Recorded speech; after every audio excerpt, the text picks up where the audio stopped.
Come on in. Come on in now. So, Auntie Leah can do a thing. Yeah, yeah, yeah, yeah.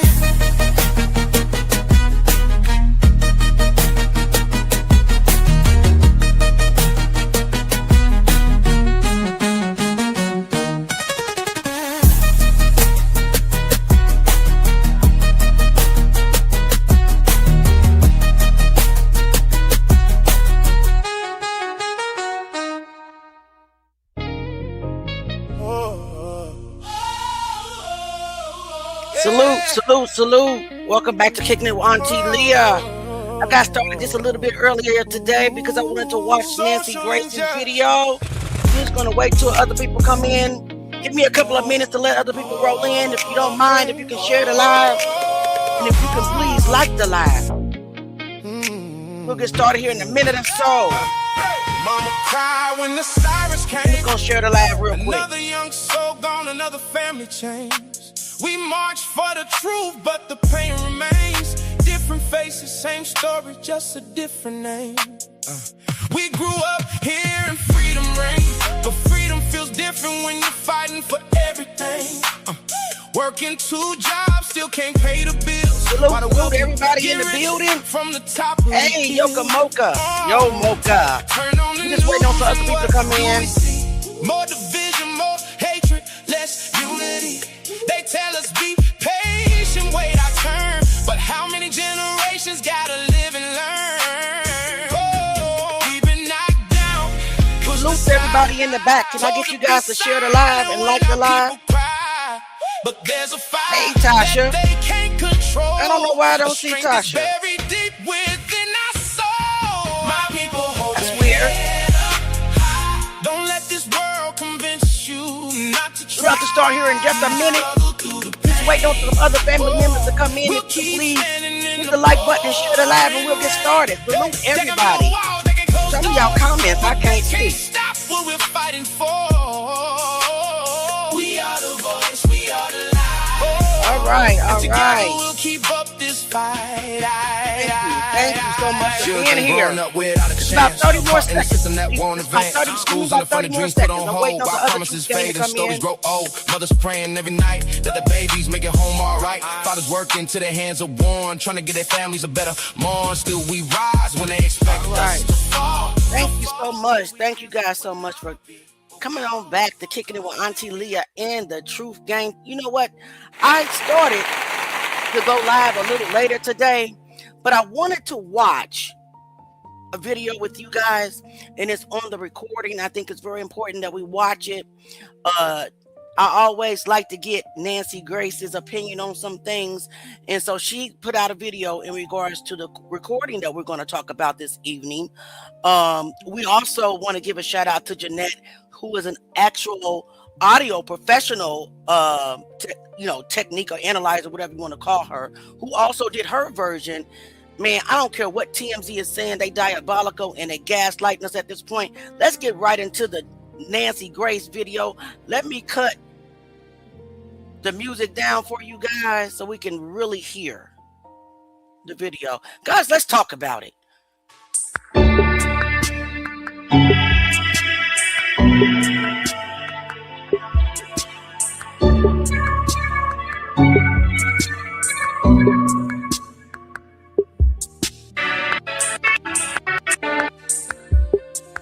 I just skipped through it.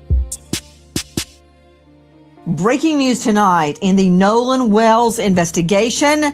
Enhanced distress call audio bombshell. Good evening. I'm Nancy Grace. This is Crime Stories. I want to thank you for being with us.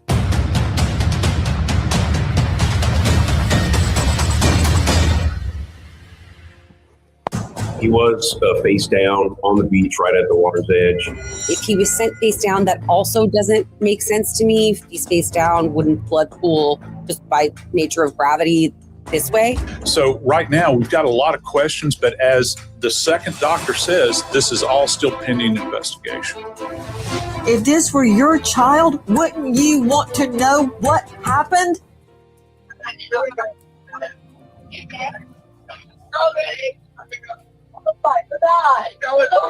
Detail assistance, Vicky speaking. How can I help you? Hey, we're at the west tip of Horn, and our bilge pump stopped working. We're sinking. Can y'all please come? We have a membership. All right, of course. How far is the water coming up, sir? Can you give me a description? Ankles? What'd Hello? you say? Hey, Yes, how far is the water coming up, sir? it's coming up. We're just sinking. I don't know. Like we're going down now. What did we just hear? What was that? One more time, please.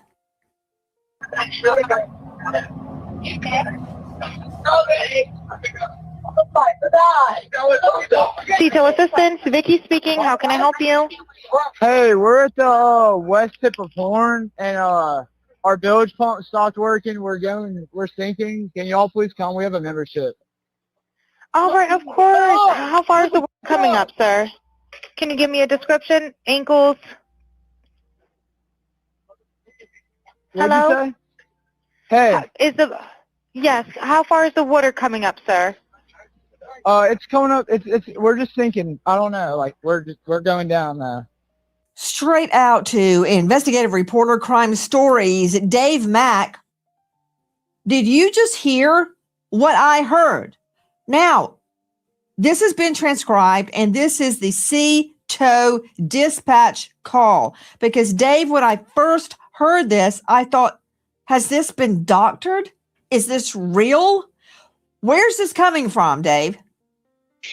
Nancy, this is coming from from Mississippi, from the actual official. Okay, when we get into the Mississippi Fish and Wildlife and at the reserve putting this out for the public, this is not like from Dave Mack's recording. This is an official recording, Nancy, that is being issued, and it's shocking when you listen to this call for a tow, for the C-TOW.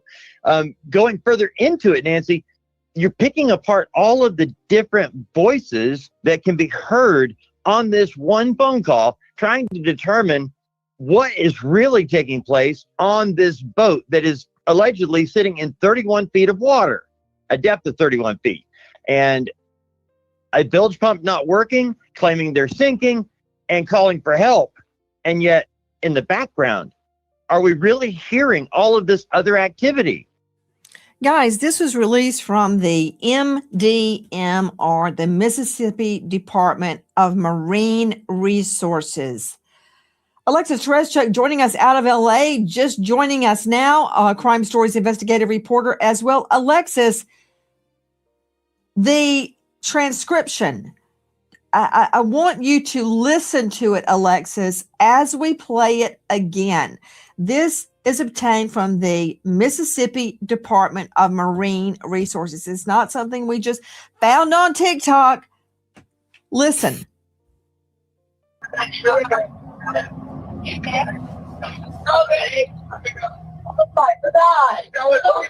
Detail assistance, Vicky speaking. How can I help you?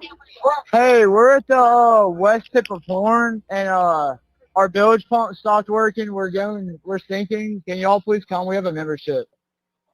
All right, of course. How far is the water coming up, sir? Can you give me a description? Ankles? What'd Hello? you say? Hey, Yes, how far is the water coming up, sir? it's coming up. We're just sinking. I don't know. Like we're going down now. Okay, Alexis Tereszchuk, jump in. So it sounds like before the woman starts talking, the operator, everyone in the background is saying, "Is he dead? Nolan, wake the f-" up." And so they are concerned about Nolan. They're saying, literally, is he dead? Nobody has ever, none of the kids on this boat have ever admitted that anybody said that they thought Nolan was dead on the boat. This is the first time that we are hearing this.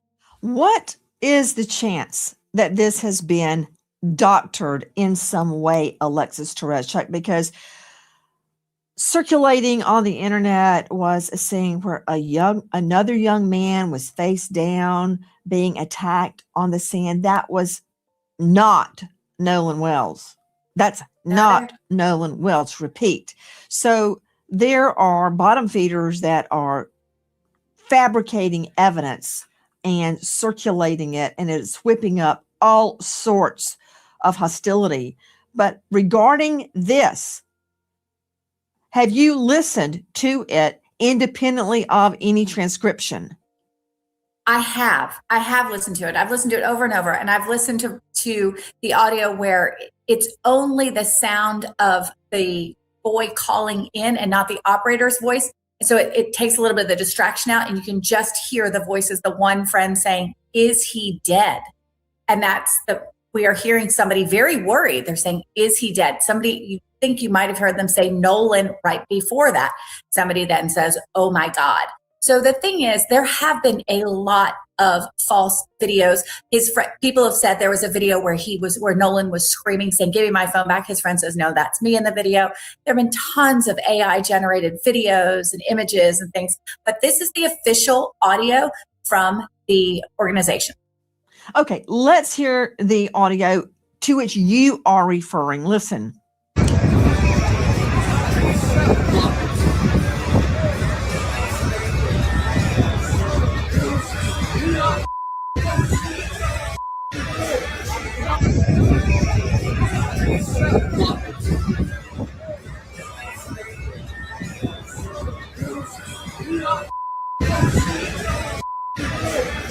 Now, it's my understanding, Dave Mack, that sound we just played is real sound. That is not doctored sound, but someone else claims that's them saying, "Give me my phone back." That is not Nolan Wells. Explain. Well, Nancy, what we have is some friends that were also out on the boat trip out to Horn Island that were with Nolan Wells and were friends with Nolan Wells, claim that was him, that he was the one that was saying, "Give me my phone back," that it wasn't Nolan Wells. So we've got an identification from the person who says, "I was the one saying that. It wasn't Nolan Wells." And when you listen to the audio, Nancy, it does seem like it is not Nolan Wells saying, "Give me my phone back." It sounds like the guy claiming it. Guys, a lot of confusion surrounding the audio that has been released by the Mississippi Department of Marine Resources. This, as we are also learning about an offer made by the United Cajun Navy to Ben Crump, who is representing Nolan's family, to Todd Terrell joining us, the president of the Cajun Navy. Todd, thank you for being with us tonight. Todd, explain to me the offer that you guys made to Crump. Well, first of all, I want to make sure that I really am specific about the words I use because I don't want things taken out of context. Me personally, as president of the United Cajun Navy, made a call to Mr. Crump and offering him our services for dogs, cadaver dogs and specific scent dogs. I never heard back from him. Our incident commander, Josh Gill, did speak to Liza Parks, I think he's one of his lead attorneys or whatever, and offered the services as well. The rumors about us talking to Mr. Crump, personally, I want to set the record straight. Nobody, myself, nor anyone from United Cajun Navy spoke personally to Mr. Crump. We did reach out and make an offer, but we did not hear back from him. Okay. Much has been made of the offer to, was it cadaver dogs, scent dogs, or both, Todd? It was both. It was cadaver dogs and specific scent dogs. And, you know, some of this needs to be clarified. Okay. And you know, we did make an offer, but we did not hear from him himself.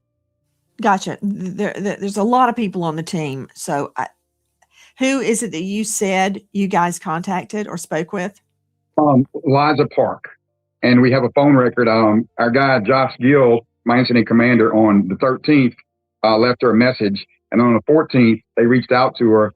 And I think got back, I think it was 9:51 on the 14th. There was a 23-minute call with Josh Gill, our incident commander, and Liza Park, who I believe is Mr. Crump's lead attorney. And so they knew well what we did, the credentials of the dogs, and what our specific offer was. So they knew it ahead of time. To Marie Pereira joining us, veteran criminal defense attorney. She is also a domestic violence expert and a registered nurse to boot. Marie, thank you for being with us tonight. Here's the deal. A lot has been made that Nolan Wells' family turned down an offer to have the boat searched with cadaver dogs, which, if they had hit on the boat, would suggest a dead body had been on the boat. Here is the fly in the ointment. It's not their boat. They can't give authority or permission or privilege for anybody to get on that boat and search the boat. So the fact that Crump's team didn't call back means nothing. They were not authorized to give authority or privilege or permission for anybody to board that boat, much less a cadaver dog or a scent dog. You nailed it. And it's not his job or anybody else's to do what the police need to be investigating. After hearing that audio and knowing all the facts, they should be investigating this like it's a homicide and stop with the he say, she say from all of those kids on the boat who are presumed innocent at this moment, but I'm seeing and hearing guilt. Just off the fact that they even had his phone, that part. Why did you even have his telephone? I will never get over that, because even as an adult, my phone is my life. If I'm staying back doing anything, I'm staying with my phone. So they need to be investigating all of those kids, interviewing them piece by piece, one at a time. And I promise you, somebody's going to break and tell the truth here.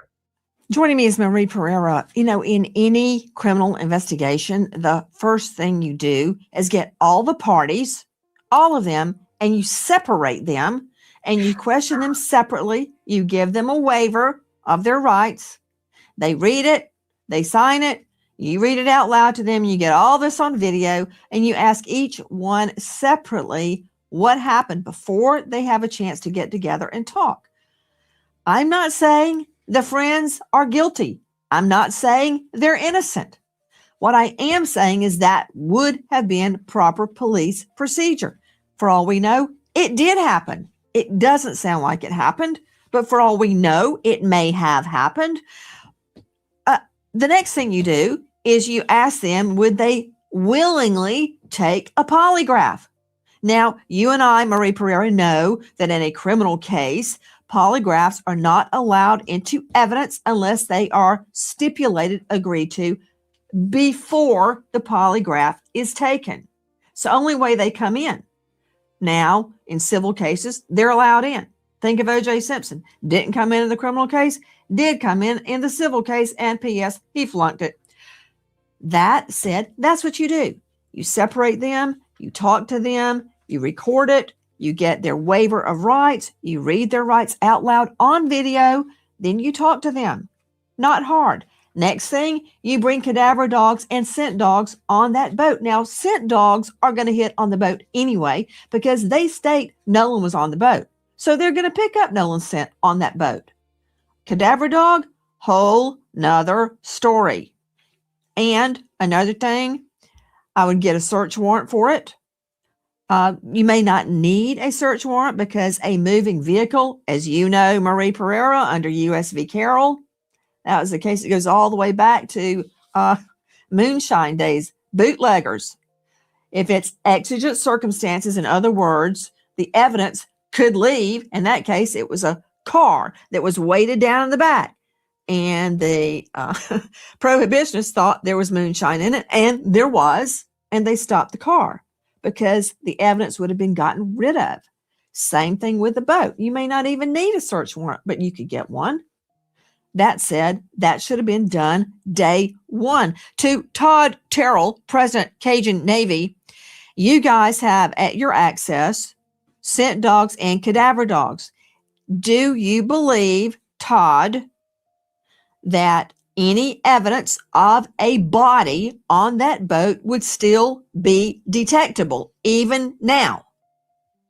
Not speaking specifically in this case, but in past cases, we've had dogs detect body, blood and smell months and even years later. Our biggest thing was you got to eat this elephant one piece at a time. And if no one thought there was anything on that boat, they should be willing to allow dogs to go on the boat. So for us, it's a matter of just, it's another tool. It's a tool to use. You know, dogs aren't 100%, but these dogs are pretty damn close to it. Joining me now is Elliot Connie out of Arlington, Texas, psychotherapist. He's author of Change Your Questions, Change Your Future. He's president and founder of the Solution Focused Universe. He's a star of Family Therapy Podcast and upcoming The Elliot Connie Show. Elliot, thank you for being with us. Thanks for having me. You know, both sides are so ready to jump on each other. I imagine, I'm guessing, I don't know what Crump's thinking, but he did not have authority to release that boat. It's not his boat. That's like me telling you, Elliot, sure, go ahead, search Dave Mack's house. I don't care. You've got my permission. That's not my house. I can't give permission for you to go search it. So it's really simple. That's absolutely right. It's really simple.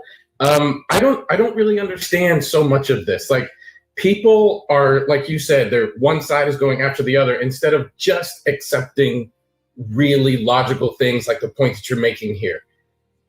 Like, the family does not have the right to tell the other family what they can and cannot do with the boat. And other people are using that as evidence that there's something somehow wrong with what the family is saying, when all they really want is justice. And justice is the pursuit of truth. And it just seems to be triggering people in such an odd way that I, quite frankly, don't understand. Guys, I want to circle back not only to the beginning of that MR, Mississippi Department Marine Research call. I want you to hear more, a different segment of that SEATOW, that's SEATOW call. Listen. Right, looks like you're on Horn Island, correct? Are you Yes, on we are Horn at Horn Island? Island. Yes. All right, is the boat sinking or you have it aground? We were sinking, yes. Is it aground is the question? No, we're not aground. We are in Okay. 17 foot of water. We're in 31 foot of water. All right, have to ask. What do you want to do? Do you want to be towed back? I want to get this boat unsank and towed back, yes.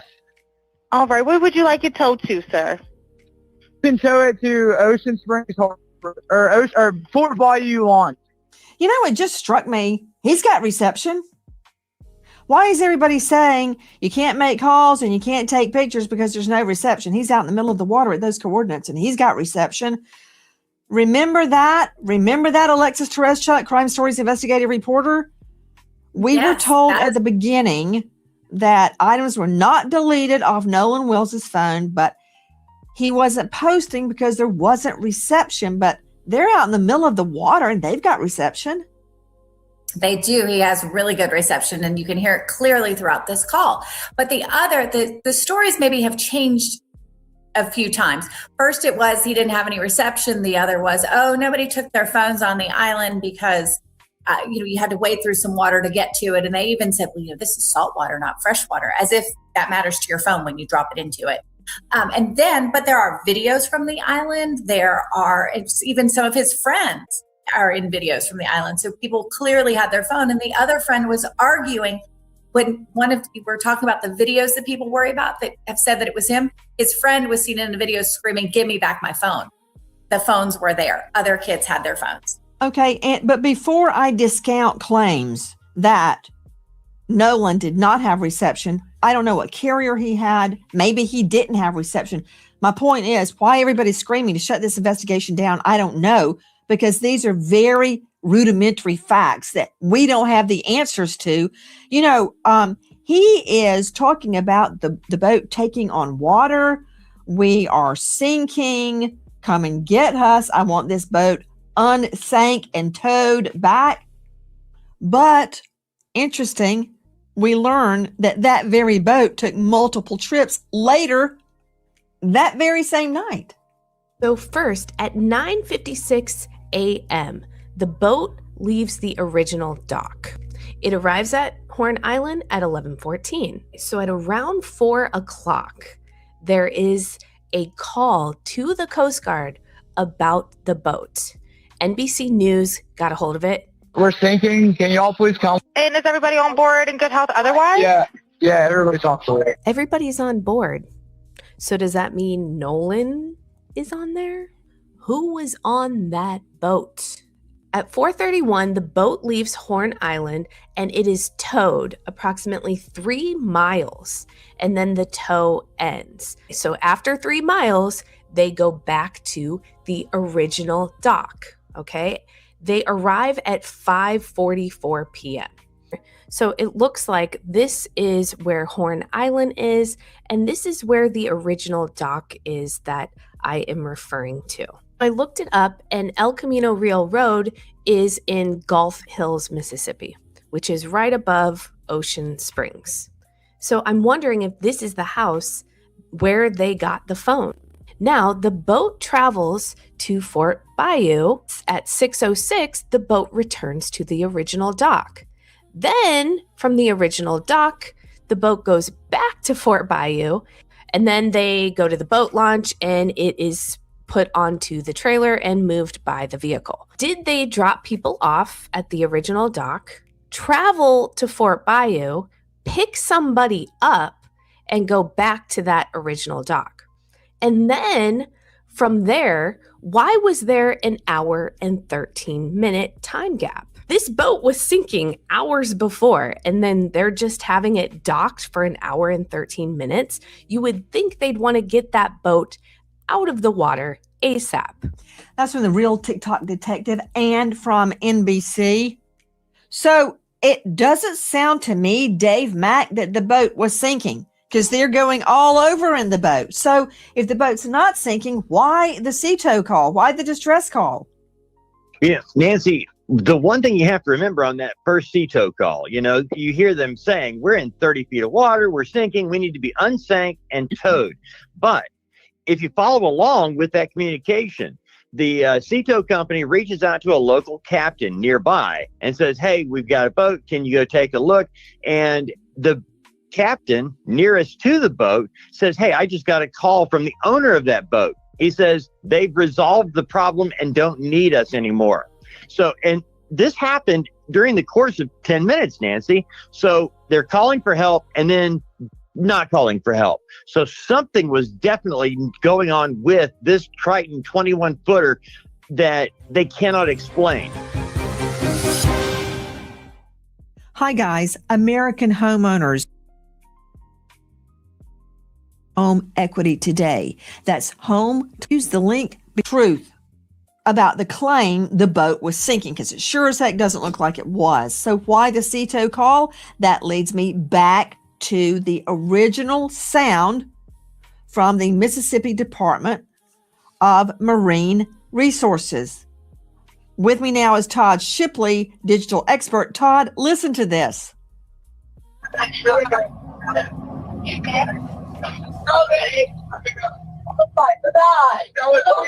Sea tow assistance, Vicky speaking. How can I help you? Hey, we're at the west tip of Horn, and our bilge pump stopped working. We're sinking. Can y'all please come? We have a membership.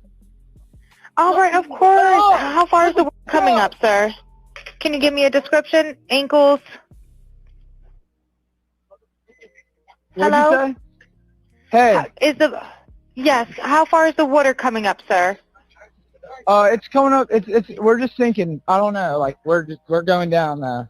Joining us tonight, Todd Shipley, digital cyber crime expert, former Detective Sergeant Reno, 25 years in law enforcement, and author of Surviving a Cyber Attack, and author of Investigating Internet Crimes, Solving Crimes in Cyberspace. You can find Todd at darkintel.info. Todd, how can I tell if this is real? It was supposedly originally gotten from the government agency that supplied it. It doesn't sound like it's a complete video to me to begin with, because there should be more conversation. So where's the rest of the video would be or the audio. Then we can start to begin to forensically look at the audio to try to figure out and pull out the voices in the background. Because the question is, what are the people saying in the background? And what exactly are they doing? What sounds are in the background? Are they actually at the place that they say they are based on noise in the background and other things that are happening? So, I mean, we can look at a lot of those other things within the audio itself to try to identify what's there and what these people are saying. Pull out those individual quotes and try to isolate them based on what they're saying and slow it down, speed it up, that kind of thing, and pull out the background noise so that there's nothing else, so we can just isolate those things. There's several things that can be done with this. Todd Shipley, if you had this audio, what would you do digitally to clean it up, enhance it, and isolate it? Well, there's, as I said, there's some of the things that we can do is we can isolate the different tones, the different signal pieces that are coming through there in the audio. We can take that and isolate the individual people that are in there and try to identify who they are. And that's done digitally. We can actually just isolate the different streams that are there and pull out those different audio pieces. To all the members of the panel, I want you to listen carefully to this without reading the transcription. One more time.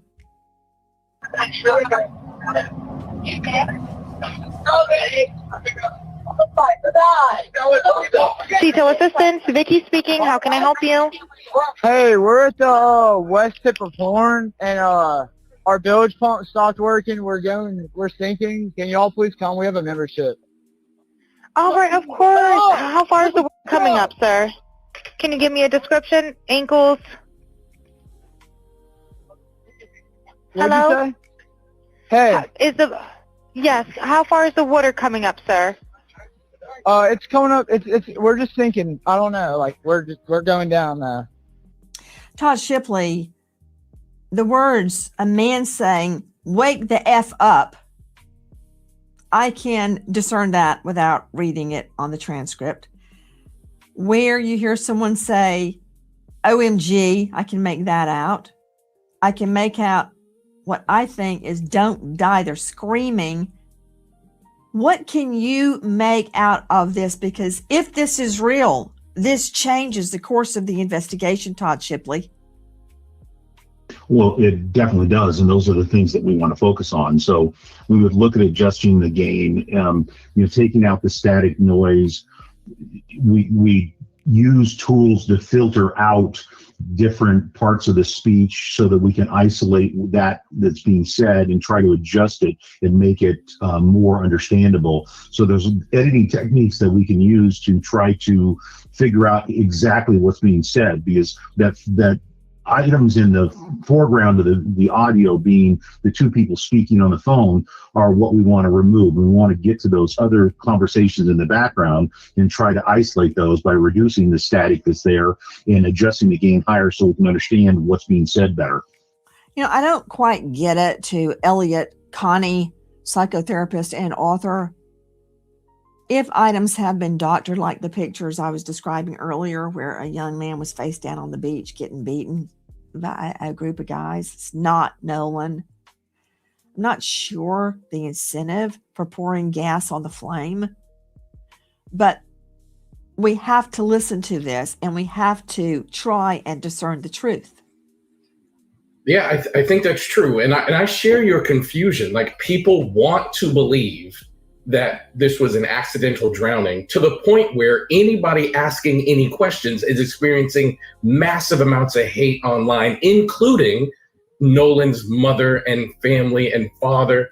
And I think it's really important to ask these questions. To the point of the audio that we've been watching, there actually is a version of this that a sound engineer has done exactly what Todd was just talking about, removing the foreground noise and enhancing the background noise.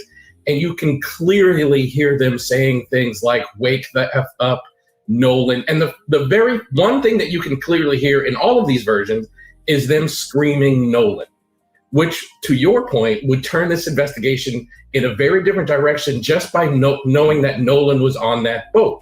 And I think it's important that we ask these questions. I'm so glad that you are on top of this, because we need people like you with your platform that don't look like people like me advocating for truth, because people have such a motivation to protect these kids.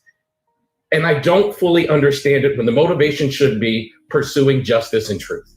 Speaking of attacks on Nolan's mother, listen. The only question that we have is what happened to our son. That is the only question. We have consistently been degraded by the public. There's been questions about our parenting, our GoFundMe, this, that, and other. I've been called a racist. I am a healthcare provider, and I take my job very seriously. I love everyone.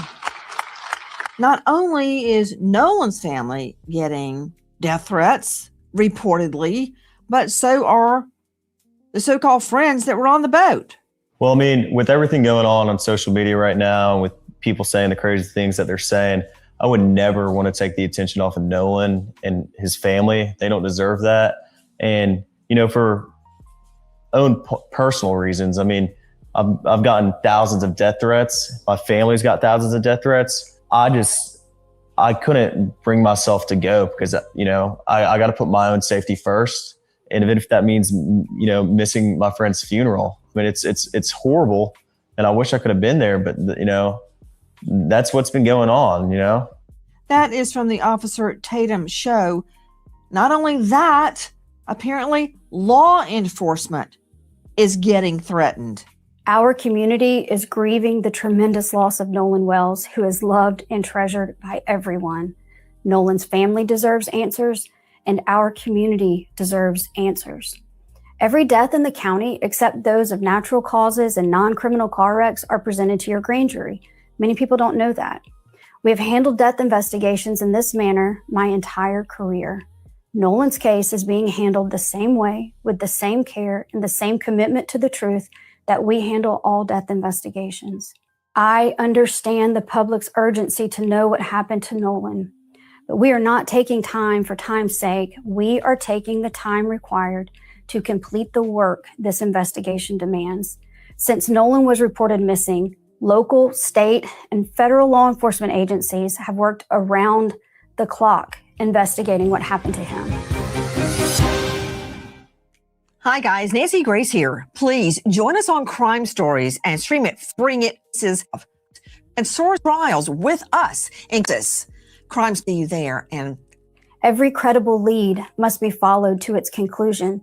Every witness interview must be analyzed in context of all other evidence. The pressure for answers does not change what the work requires. Our responsibility to Nolan and our community is to complete this investigation thoroughly, carefully, without compromise, supported by the evidence and worthy of the confidence of the people we serve. That is the elected district attorney in that jurisdiction. Apparently, everyone is getting threatened and attacked. That's not a very good climate in which to do your job, is it? Dr. Thomas Coyne, the chief medical examiner out of Tallahassee, District 8, toxicologist, pathologist, and neuropathologist, because everybody's taking heat. They're probably afraid to even walk to their car. It does sound like a tinderbox out there. Yeah, no, I would, I certainly wouldn't want to be involved in that investigation myself as well. So these can get pretty heated pretty Dr. quickly. Coyne, sadly, you're getting dragged into it right now.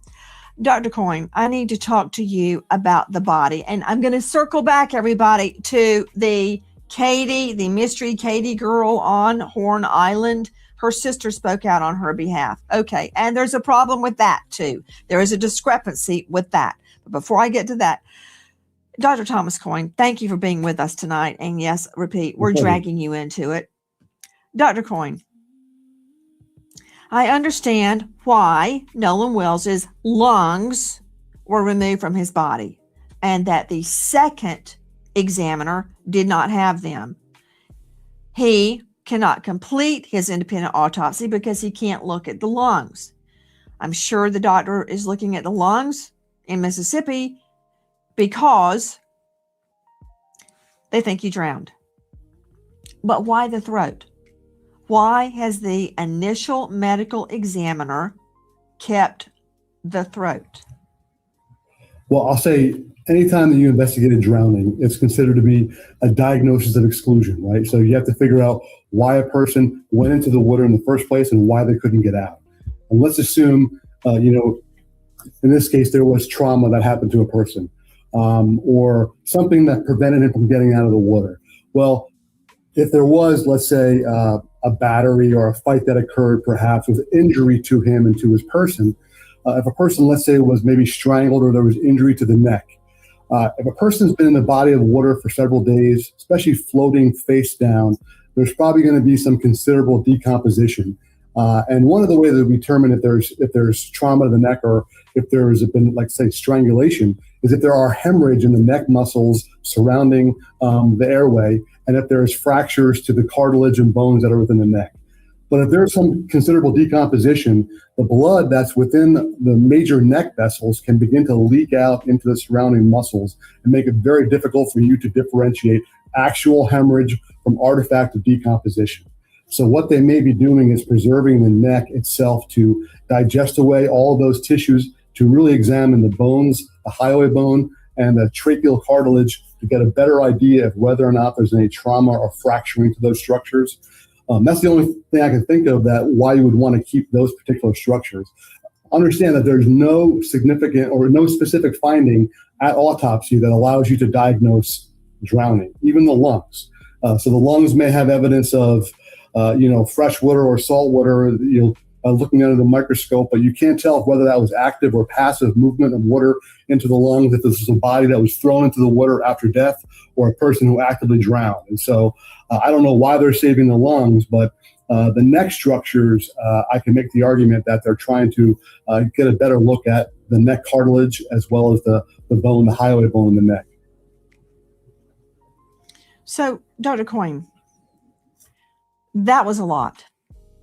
But two things jump out at me. Number one, are you telling me that the neck, Nolan Wells's neck, may have been retained by the initial medical examiner because the medical examiner cannot tell the difference in a bruise or damage in life, such as a fight, a strangulation, can't tell that from blood diffusion post-mortem during decomp? Well, yes, there's that's one of the possible reasons.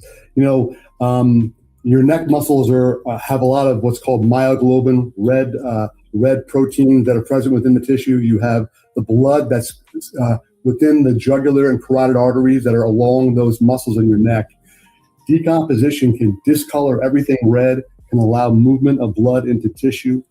And so if there is some confusion about whether or not hemorrhage in tissue is due to decomposition or due to actual injury, they may do a deeper look at those structures. And so that can include microscopic sections, taking the actual tissue sections from that area, looking at it under a microscope, and perhaps also removing all tissues from those structures to just look at the cartilage. That's a lot of words, Coyne. I like you, Dr. Coyne. I respect you, but just as a yes, no, if I can even form the question accurately, are you telling me the medical examiner, the initial medical examiner, may have kept Nolan's throat because he can't tell the difference in an attack on the neck versus decomp, blood dispersion during decomp?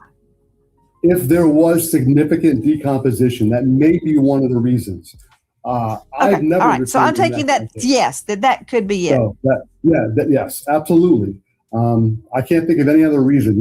In drowning, sometimes you have less than 10% of drownings. There's the hypothetical dry drowning where a person can have a spasm of the neck muscles once you swallow water. But there's no physical finding that you could look at autopsy that would prove that. So I can't imagine they would save the neck for that reason. The only reason I can think of is that they're looking at the underlying structures a little more clearly. So I don't think I need my medical degree, and I don't think I have to be the chief medical examiner in District 8 there in the state of Florida, to figure out the first medical examiner kept his throat for a reason. What is the reason? Why the throat? Why not the foot? Why not the hand? Why the throat? There's something about the throat that the medical examiner is concerned about. You just heard Coyne explain it very clinically and in depth. I want to ask you something else. Can I see Dr. Coyne, please? Dr. Coyne, we were just showing you autopsy results, and it's from the second medical exam, the second doctor. That's it. Thank you, control room. On the back of Nolan's neck is deep subcutaneous reddening of the tissue. I've had one doctor who I respect highly tell me that that was pooling of the blood post-mortem. Well, I don't buy that because it wasn't pooled anywhere else on his body, on his back. So why there? It's not pooling. I don't believe that. Then somebody else said, oh, that happened because his head was on the block at autopsy. Well, the block at autopsy is usually 4x13. That is 8x12. Plus, that doesn't make sense. You don't bruise post-mortem. So there would not be markings on his body from the autopsy. You can't bruise after you're dead. Your blood's not pumping. No, that's not correct. It's not bruising. It's this red discoloration. If it was actual hemorrhage or hemorrhage in the tissue, which is a bruise, then they would have called it hemorrhage in the tissue. They're calling it red discoloration. When a body, especially a decomposing body, is on its back, it has to get transported from wherever the body is recovered to the autopsy facility. It remains in the autopsy facility until the autopsy is performed. Then the head is cut open to reflect the scalp back. So first of all, if there was significant hemorrhage there, the first autopsy should have noted that. I don't know what their findings are. But understand that virtue, the process of reflecting the scalp to open the head and then sending the body off to do that second autopsy can also contribute to discoloration just from drying artifact. But when a body lays on its back, especially a body, if there's significant post-mortem interval, yeah, you can certainly have red discoloration just from leakage of both skeletal muscle proteins as well as blood from all the capillaries and blood vessels back here. And it stains the tissue, and very common to get it on the back of your head. You can also get it on your back, but mind you, they're not reflecting the back to look at those tissues in the back, but they are opening in the head. And so that's probably why you only see that red discoloration reported there.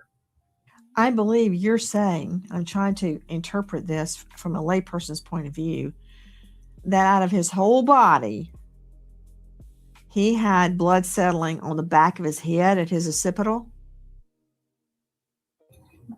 They're only looking at the back of his head, right? They're not opening up his back. When they do the autopsy is performed by a Y incision that's created in front, and those tissues are reflected backwards. They're saying that's red discoloration because it's different color from the normal color of the occipital bone. They're also, from that photo, they're just putting red marker across the back of the occipital bone. Dr. Coyne, to me, that didn't settle anything. But we can't settle anything because we don't have the full autopsy. So we're like the 5 blind guys feeling different parts of the elephant, trying to figure out what is it. Okay, we can't sign off until we address the Katie issue. Now, correct me if I'm wrong, Alexis Tereszchuk, Crime Stories investigative reporter, but the friends on the boat say Nolan wanted to stay behind because of a girl he just met named Katie. Katie has been found, and she says no. He said he was leaving with his friends. 100%. Do I have that much right? 100%. Okay. You have that exactly Let's right. take a look at what Katie's sister says. Put it up on the screen, please. Katie had a conversation, assumed Nolan was getting ready to get on the boat that he came out in. Katie made it home. She was on another boat, different people, blah, blah, blah, blah. Katie assumed the friends telling him to get on the boat would not have left him. Dave Mack, Crime Stories. What is Katie stating through her sister?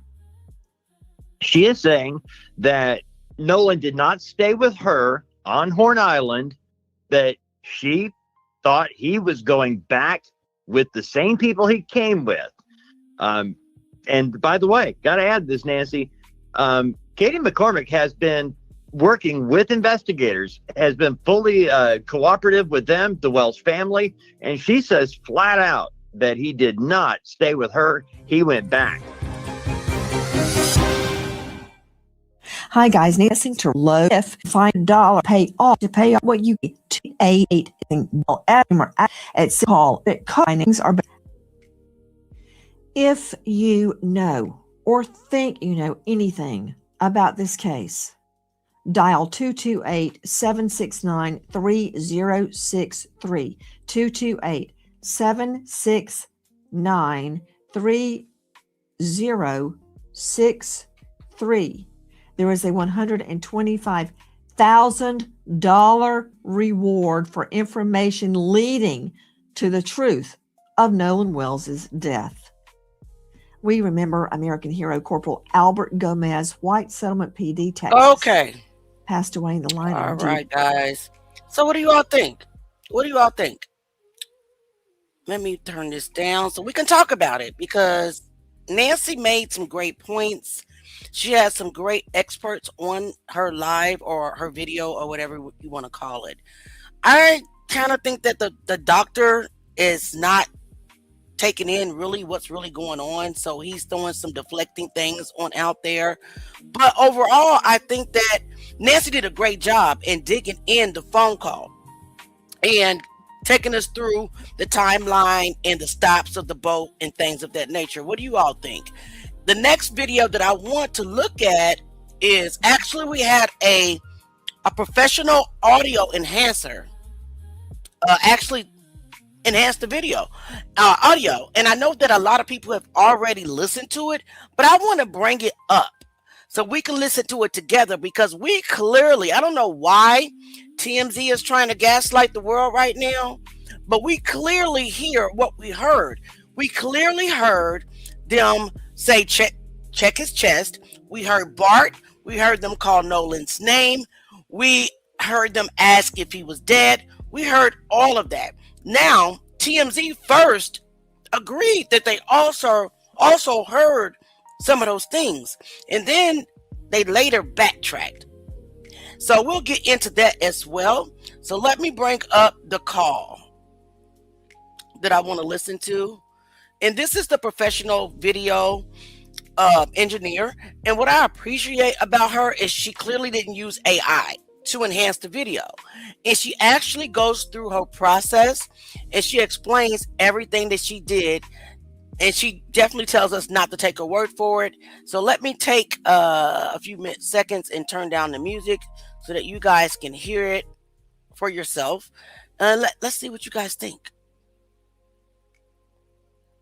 Before I play this, I want to quickly explain what I did, what you're looking at on the screen, and why I chose to approach this audio the way that I did. As a professional audio engineer with experience in dialogue editing, dialogue cleanup, sound design, and post-production, I decided to work on that C-TOE call using traditional audio processing techniques rather than relying on any AI voice separation or AI enhancement. My goal was pretty much to preserve as much of the original recording as possible while making the quieter dialogue and background audio easier to hear. So I basically used techniques such as subtractive EQ, compression, gain adjustments, noise reduction, frequency isolation, and other traditional processing methods. So what I did was I separated Vicky, the C-TOE dispatcher, from Warren and the audio originating from the boat so that I can concentrate more closely on what was happening behind and around Warren, pretty much on the boat. And I specifically chose not to rely on AI because aggressive AI enhancements and voice isolation tools can sometimes introduce artifacts and distort the speech or create ambiguity around the sounds that were originally present. And for something this serious, I wanted my processing to remain as conservative as possible. You'll also notice time code and dialogue written on the side of the screen and pop up during each segment. That dialogue represents what I personally hear as an audio engineer while processing and repeatedly reviewing these sections. I'm pretty much providing it as a listening reference, not as a declaration that my interpretation is the only possible interpretation. And that's important. I want you to listen for yourself, use headphones if you have them, listen closely, and decide with your own ears what you believe is being said. You can also return to the original unprocessed recording and compare directly with what you're hearing here. You'll also notice that my time code may not match the regular timestamp on the original uploaded video. And that's because I'm working inside a professional post-production timeline, a digital audio workstation, basically using SMPTE time code, which in film, that's displayed in hours, minutes, seconds, and frames. Film and TV timelines are completely different from timestamps that you see when you're watching regular videos or when you're watching a movie and you hit pause. So basically the time code on the screen is there to identify the precise location within my working session, not to represent the elapsed timestamp displayed by the original video player. And I hope that makes sense. For this first video, I'm sharing only approximately 37 seconds of the call. I originally intended to continue much further, but once I separated the dispatcher from the boat and started concentrating exclusively on the background dialogue, what I believed I was hearing became extremely difficult for me to process emotionally, and I needed to take a mental break. But I wanted to release this portion because some of the details that stood out most to me occurred very early in the call, like right at the top of the call. And so I'm gonna let the audio play, read my transcription if you want to reference, but don't allow it to determine what you hear. I want you to listen first, listen again, compare it with the original recording, and then judge it with your own ears. I hope this breakdown helps. And my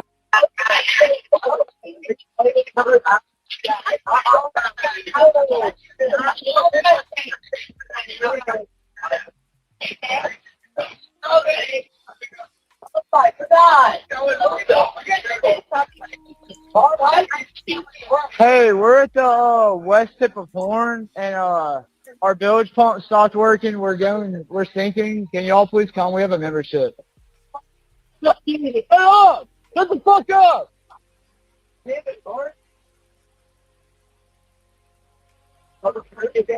Okay, so before I play this, I want to quickly explain what I did, what you're looking at on the screen, and why I chose to approach this audio the way that I did. Slow it down. As a professional audio engineer And then I'm with also going to experience speed in it up. dialogue editing. So I clearly heard everything.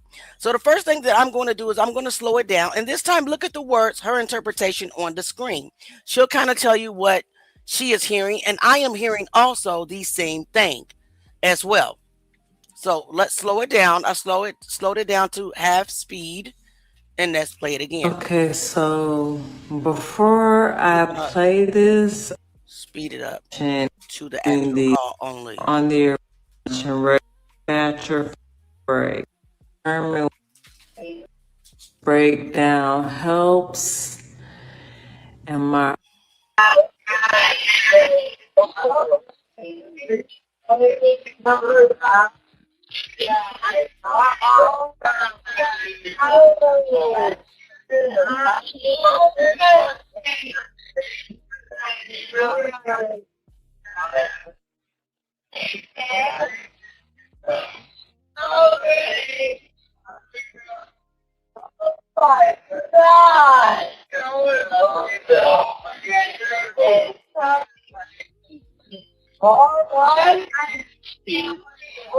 Hey, we're at the west tip of Horn, and our bilge pump stopped working. We're sinking. Can y'all please come? We have a membership. ears. I hope this breakdown helps. And my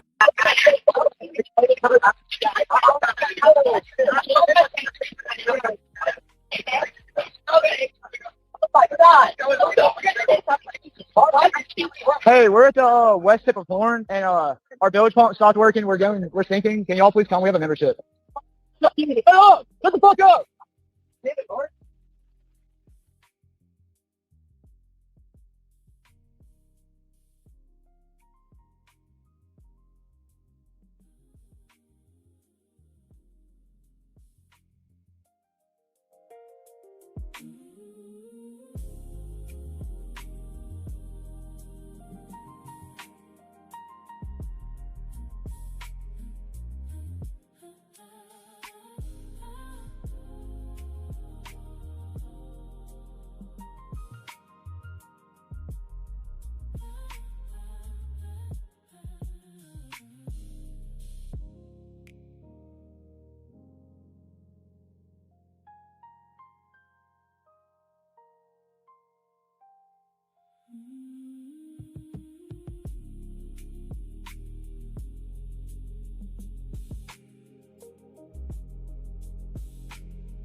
The Sierra with employee pricing for everyone, with the capability to handle what life throws your way. That's the GMC Sierra, leading where it matters most. GMC Sierra, it's the truck. Celebrate Independence Day with employee pricing for everyone on all GMC Sierra 1500 models. With 0% APR, that's over $13,000 total value on this Sierra 1500 Denali.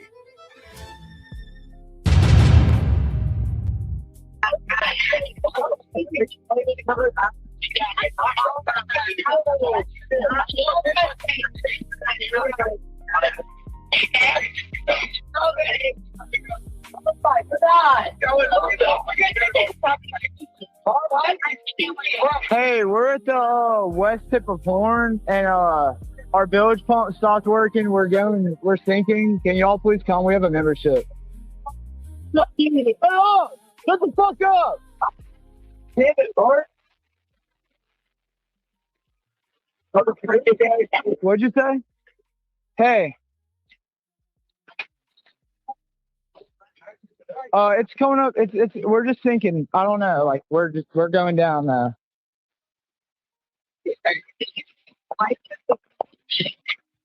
don't know the phone number. It's either Jerry Atkerson. I think it's Jerry Atkerson. Try that. Everybody was on this phone. I know we have a membership, like guaranteed. Sure. I don't have the tag on here. It got ripped off.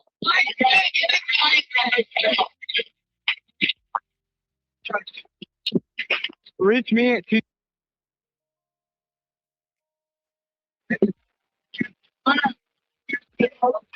What? Yeah, everybody's off the way. What? No, we do not need that.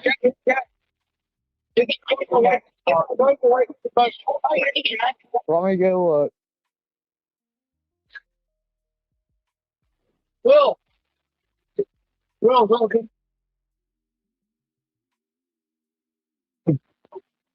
Hey, north. All right, are you ready? North 30 degrees, but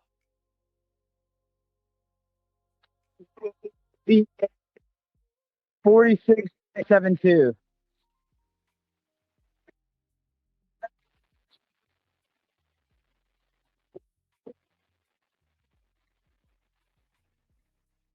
So this appears to Sorry, be look.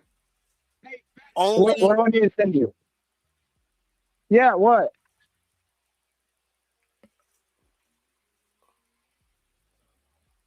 Yeah, we do not have the VHF radio.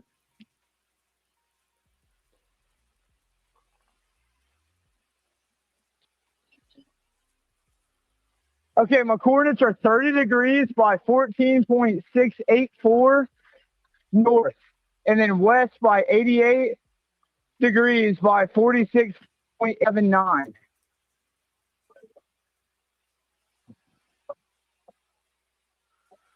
Yes, we are at Horn Island. Yes. Guys, notice that We were sinking, yes. Wyatt keeps muting the phone. Oh, we're not aground. We are in 17 foot of water. We're in 31 foot of water.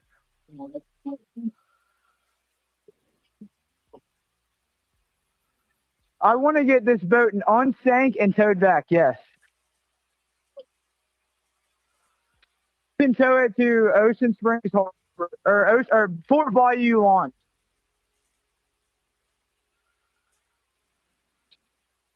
No, there's no children.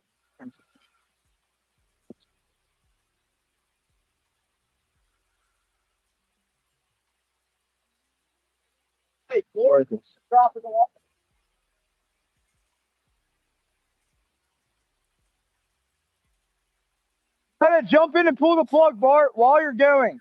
We heard you, Bart. We heard your name, Bart. Hello. Okay, what's going on? What's up? There are 0 adults on board. 0 adults on board. No. Nobody here is over the age of 21. Well, adult is 18. Wyatt.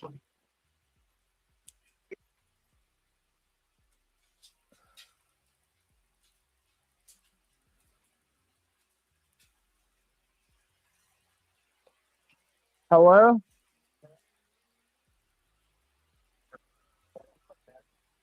Yes, there's lots of people breathing on the boat. Lots of people breathing on the boat. Diabolical. Like 7. Like 7. Yes, we have life jackets available.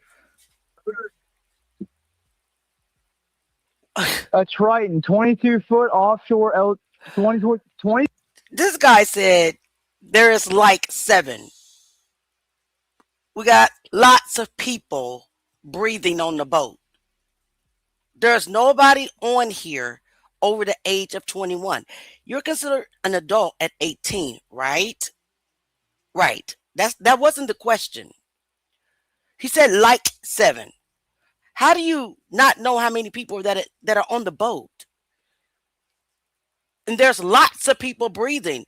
Why not say everybody's breathing? Why are you saying there's lots of people breathing? 2-foot Triton I cannot. Offshore sea flight hull.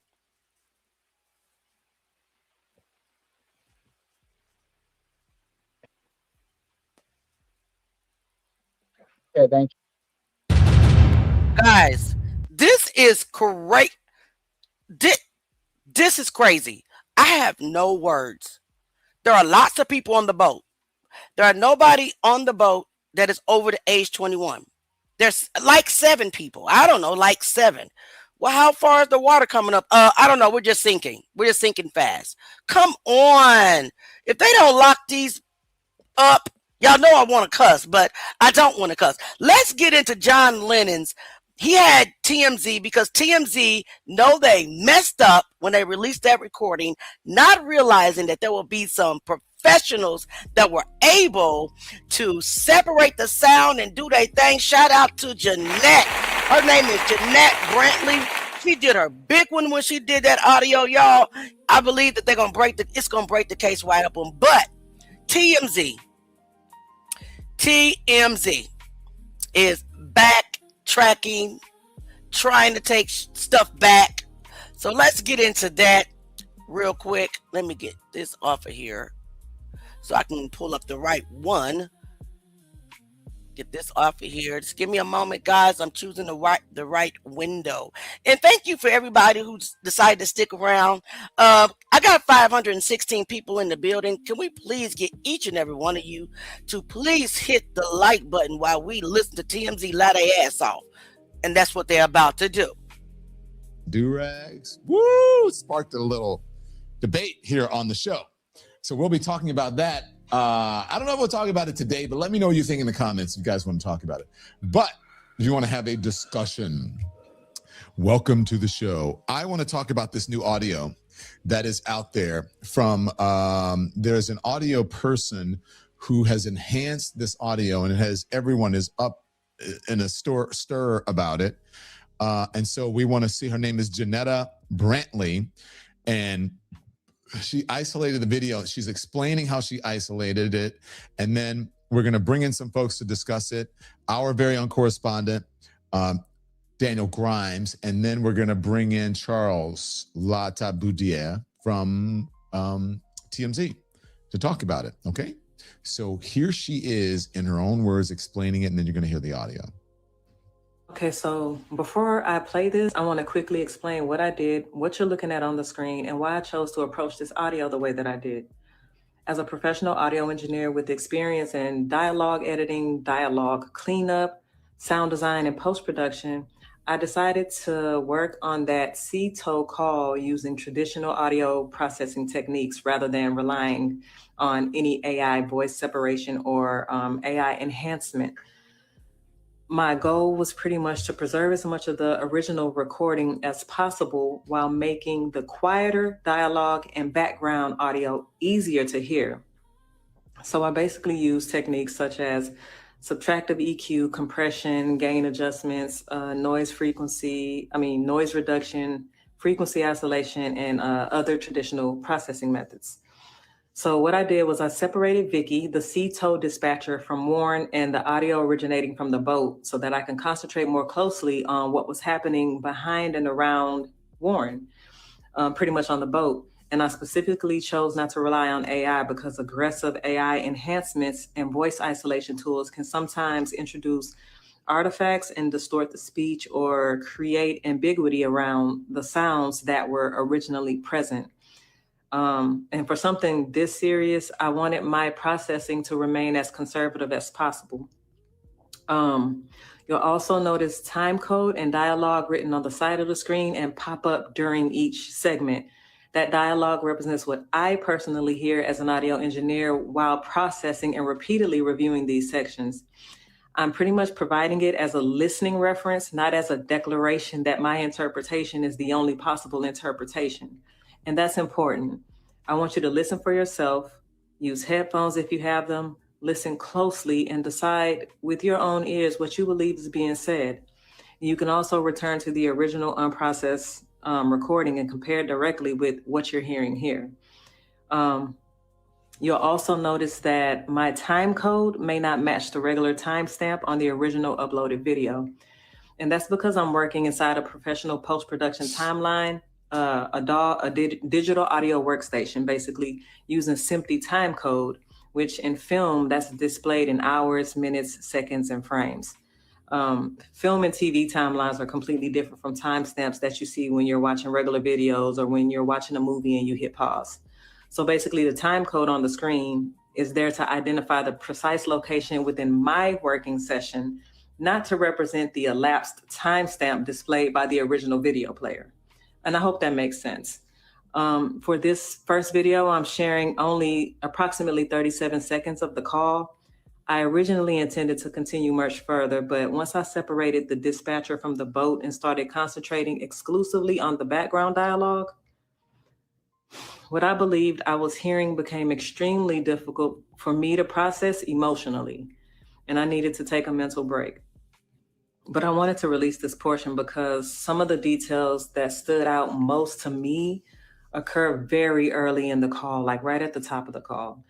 And so I'm gonna let the audio play, read my transcription if you want to reference, but don't allow it to determine what you hear.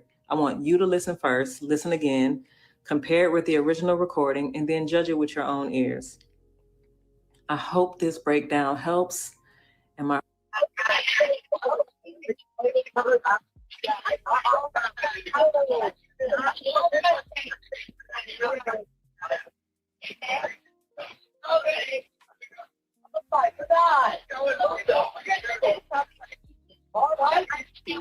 Hey, we're at the west tip of Horn, and our bilge pump stopped working. We're sinking. Can y'all please come? We have a membership.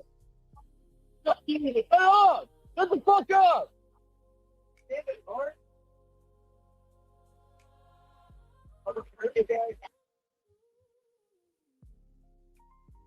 Okay, so there you have it. Let's put up the transcription, Andy. Daniel Grimes is our Washington, D.C. correspondent. I want to bring him in to discuss this, and then we'll bring Charles in a moment. This is sparking outrage and conspiracy theories, and it's explosive new audio and this whole story. I mean, Don, this clip, I saw that you posted this clip on social. That was my first introduction to this new part, which was right before the young man started speaking. And what I was able to hear, I chose to just listen before I read the transcript We talked about this as a team. There's something called confirmation bias. So if you read through that transcript and then listened, you would try to look for the words that were there. And so I just listened myself before reading the transcript. And what I heard was, is he dead? I heard Nolan. And that to me appears to be damning evidence of the friends potentially doing something and being involved. Now, having said that, I am going to also say, listen, again, this was cleaned up audio. We don't really know, because TMZ, they're going to come on here in a second, and I know he's going to repeat what I'm just about to say, is that people said that they saw Nolan on the island after his friends had left.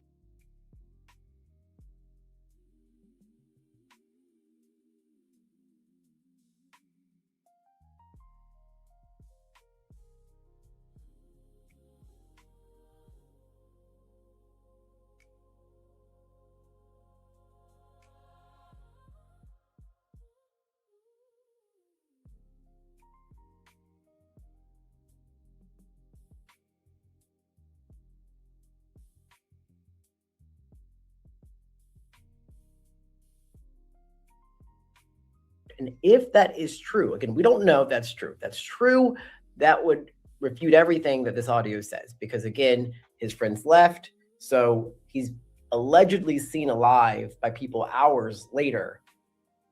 Then what we're hearing in the audio isn't what we actually think we're hearing. But if what I heard, which is Nolan and is he dead, and people didn't actually see him later, then I think this would be damning evidence. Oh boy. Yeah. Every time we get something, I think it makes there are more questions than answers about this. But however, I'm really bad at these things. I have really good hearing, but I'm like because I'm hearing everything. Now, she didn't necessarily say that she enhanced. She said she tried to use as few of enhancing methods as she could. Basically, she just separated the tracks. Andy, you're a technical director. Tell us what she did. Yeah. Well, I think she did more than just separating the tracks, because she talked about how she's a dialogue audio expert and used different techniques to, isolate people's individual voices. So I think there is more to it than like what I did, which is just separate the left channel from the right channel, which was dispatch audio versus the phone call. Yeah. I mixed up with your thing and what she did. Okay, go on. Sorry. Andy. Oh. Yeah, so she used that's about all I enhanced have to mechanisms. say. Yeah. Okay. And then you separated the tracks yourself. Yes. So I could play a version of the audio that I just downloaded from the WLOX YouTube page, and I just turned down the left channel, and the right channel is just the friend's phone call. Okay. So, yeah. And anyone can do that at home. Call. Anyone can do that at home. And it's the same call. Yes, minus her, techniques. Techniques. And what people, let's listen to yours and see what people hear. All right, so I'm going to start it with both tracks, and then I'll restart it with just the friend's phone call. Okay. This on hold music is.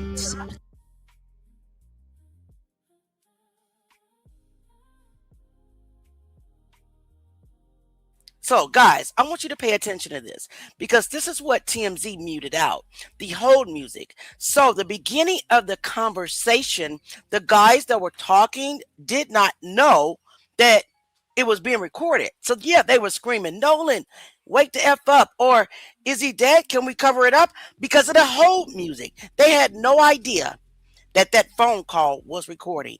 That's what TMZ eliminated. Pay attention. Sending me. I know.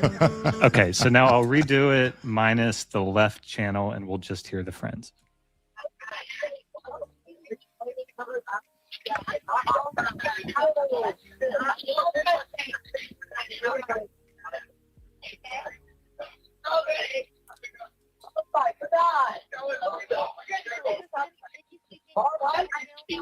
Hey, we're at the west tip of Horn, and Yeah, I can hear it without the transcript. I can hear it. I'm just listening to it, and I didn't know where the "is he dead" or any of that stuff is coming from. But yeah, I mean, you guys heard that, right? Is he dead? Yeah. But who knows what they're talking about? Well, You and again, heard Nolan. at this point, they are calling because their boat is getting water. You know, it's sinking, and so. Yeah, I mean, I will say I heard "is he dead," and I did hear later someone else scream Nolan. So, like I said, I think that if the accounts that TMZ is going to get on here and talk about in a second, because they're the ones that had the anonymous people speak to them, who said that they saw Nolan, I believe, 6 p.m., definitely hours after this audio was released. If those accounts are true, then all of our ears are deceiving us, and Nolan was still alive after his friends left. Now, again, they're anonymous sources. We don't even know. Like, TMZ is going to be able to speak to those better than I can. But if they're not true, then that's damning evidence. I mean, that's clearly involved. Let's listen to the friend describing the boat taking on water, where they left. And now he knew, this is like, he said the boat was taking on water. I'll tell you my explanation, but let's just listen to him. I'll tell you mine. People say that you guys just left Nolan behind. I've seen reports of people saying that you just left him. I see reports of people saying that you asked him to get on the boat. You told him to get on the boat, he didn't. What's the truth in that? Well, Wyatt was having boat issues and the bilge wouldn't pump. So the bilge is basically a pump that releases water from your boat when water comes in. So I opened the back hatch and there's water up to the batteries. And that is obviously not good. There's water almost coming over the transom, which is where your motors sit, and which is by the stern, like in the back part of the boat. So obviously we were in emergency. The boat, we're trying to save the boat. It's not like we didn't ask Nolan or we just left Nolan. Nolan decided to stay on the island with the girl that he was with. And the girl is a witness to that too. Yeah. Okay.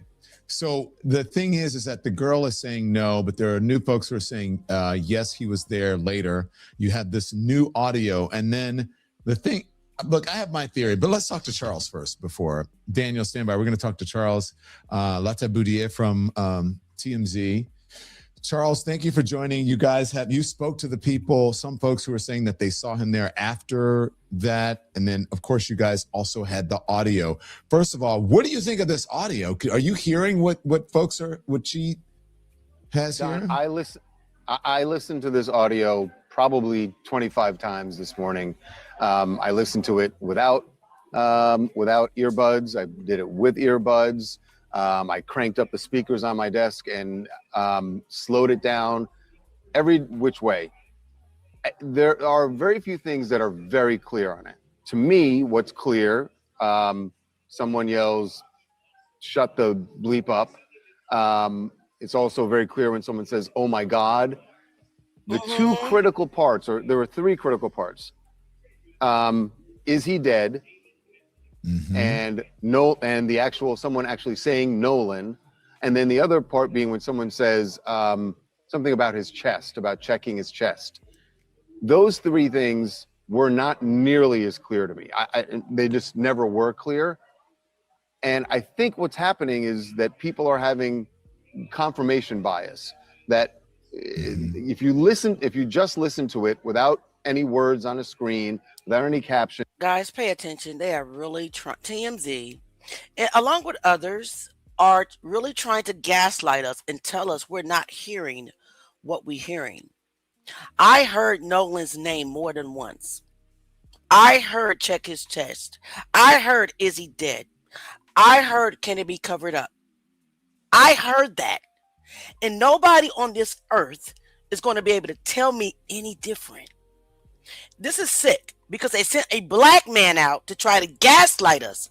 They sent a black man out from TMZ to try to deflect from the truth. And then they're saying there's witnesses. And then he's going to go on to say, well, I haven't talked to them. They're saying, no, we don't want to hear hearsay at all. Let's keep going. I'm getting pissed. There's something said, but I don't think any of it, those critical parts are clear. Now, when you listen to it with and watch it with a caption, yes, well then now your brain is hearing what you're reading. I just don't know that it's clear there. Now, the bigger thing is that call was made after they left the island. Wyatt and Warren and company, there were 5 other people on the boat, according to what Wyatt said to the tow company, a total of 7. That call was made after they had left Horn Island. We know they left Horn Island at 4:30. We know that from GPS data. So that if they're talking about Nolan and about Nolan being dead and checking his chest, if it were true, that means that Nolan was on the boat when they left Horn Island. We've spoken to people with direct knowledge of the investigation. These are not friends that we're talking about, but people with direct knowledge of the investigation who say that the sheriff's department has evidence. These are not people that are directly related to the investigation. These are people that are friends. So you're telling us you're getting on a show with millions of followers. You're releasing statements to millions of people over hearsay, TMZ? Are you kidding me? Rewind that. He said he didn't talk to them directly. These are not even the people that say that they're witnesses. They're friends of people. Diabolical. Wyatt and Warren and company. There were 5 other people on the boat, according to what Wyatt said to the tow company, a total of 7. That call was made after they had left Horn Island. We know they left Horn Island at 4:30. We know that. This isn't about Chicago. So stay on topic. If they're talking about Nolan and about Nolan being dead and checking his chest, if it were true, that means that Nolan was on the boat when they left Horn Island. We've spoken to people with direct knowledge of the investigation. These are not friends that we're talking about, but people with direct knowledge of the investigation who say that the sheriff's department has evidence. Don't know if it's video or photo, and that they've also spoken to witnesses who can place Nolan on the island, on Horn Island, after 4:30. So I just don't know how both of those things can be true. If he's still on the island after 4:30, how is he on the boat and they're talking about him being injured or dead on the boat? They just don't add up. So let me give you a scenario because listening to it, they said we were at I forget what he says, a tip or something of. He's on the west tip of Horn Island. West tip of Horn Island. And the guy on the beach is saying they were having boat trouble. So I think they had boat trouble before they left the beach. Like they realized the bilge wasn't working. Right. And so I think that they were there. They said they were in 17 feet of water. So 17 feet of water, I'm not sure exactly there. So that's getting away from the beach a little bit. So maybe I'm thinking that they weren't that far away from the beach.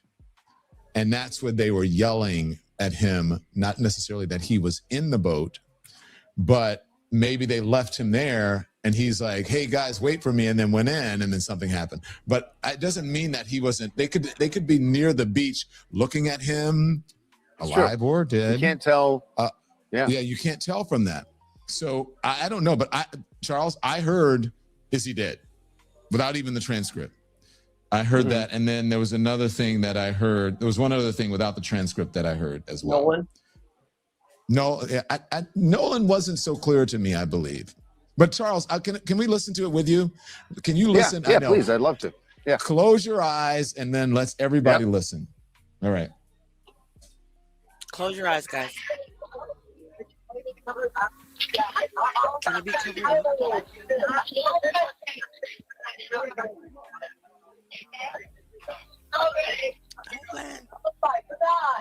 Oh my God. Hey, we're at the west tip of So I heard, can you cover it up? Is he dead? Now, I don't know if they're saying Nolan or whatever. I did hear that. I mean, and I don't know if that's confirmation. Yeah. What did you guys hear? Let me know. And look, Charles, let me just make this clear. We're speculating here. We're listening. And my question for you is, has this been authenticated or corroborated in any way by any official?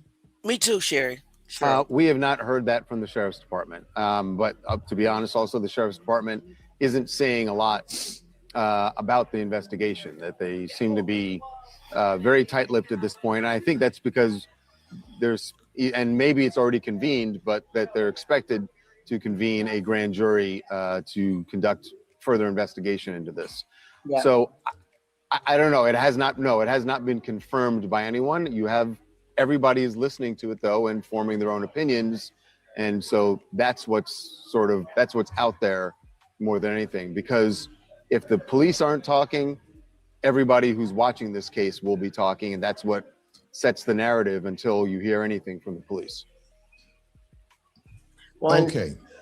Go ahead, Daniel, if you have a question. Yeah, I mean, to that point, I called the sheriff's office 3 times, and then I called the direct line specifically 3 times, so 6 times in total, and the numbers either kept ringing or went to voicemail. Nobody even picked up, which before I left for vacation, they were at least picking up, saying, hey, yeah, we'll get back. Truth Gang, and for this young man right here that's speaking, they're not going to answer. Truth Gang, how many of you guys know that this is the Kendrick Johnson effect? This is the Kendrick Johnson effect being played right before us again, and we just cannot allow that to happen.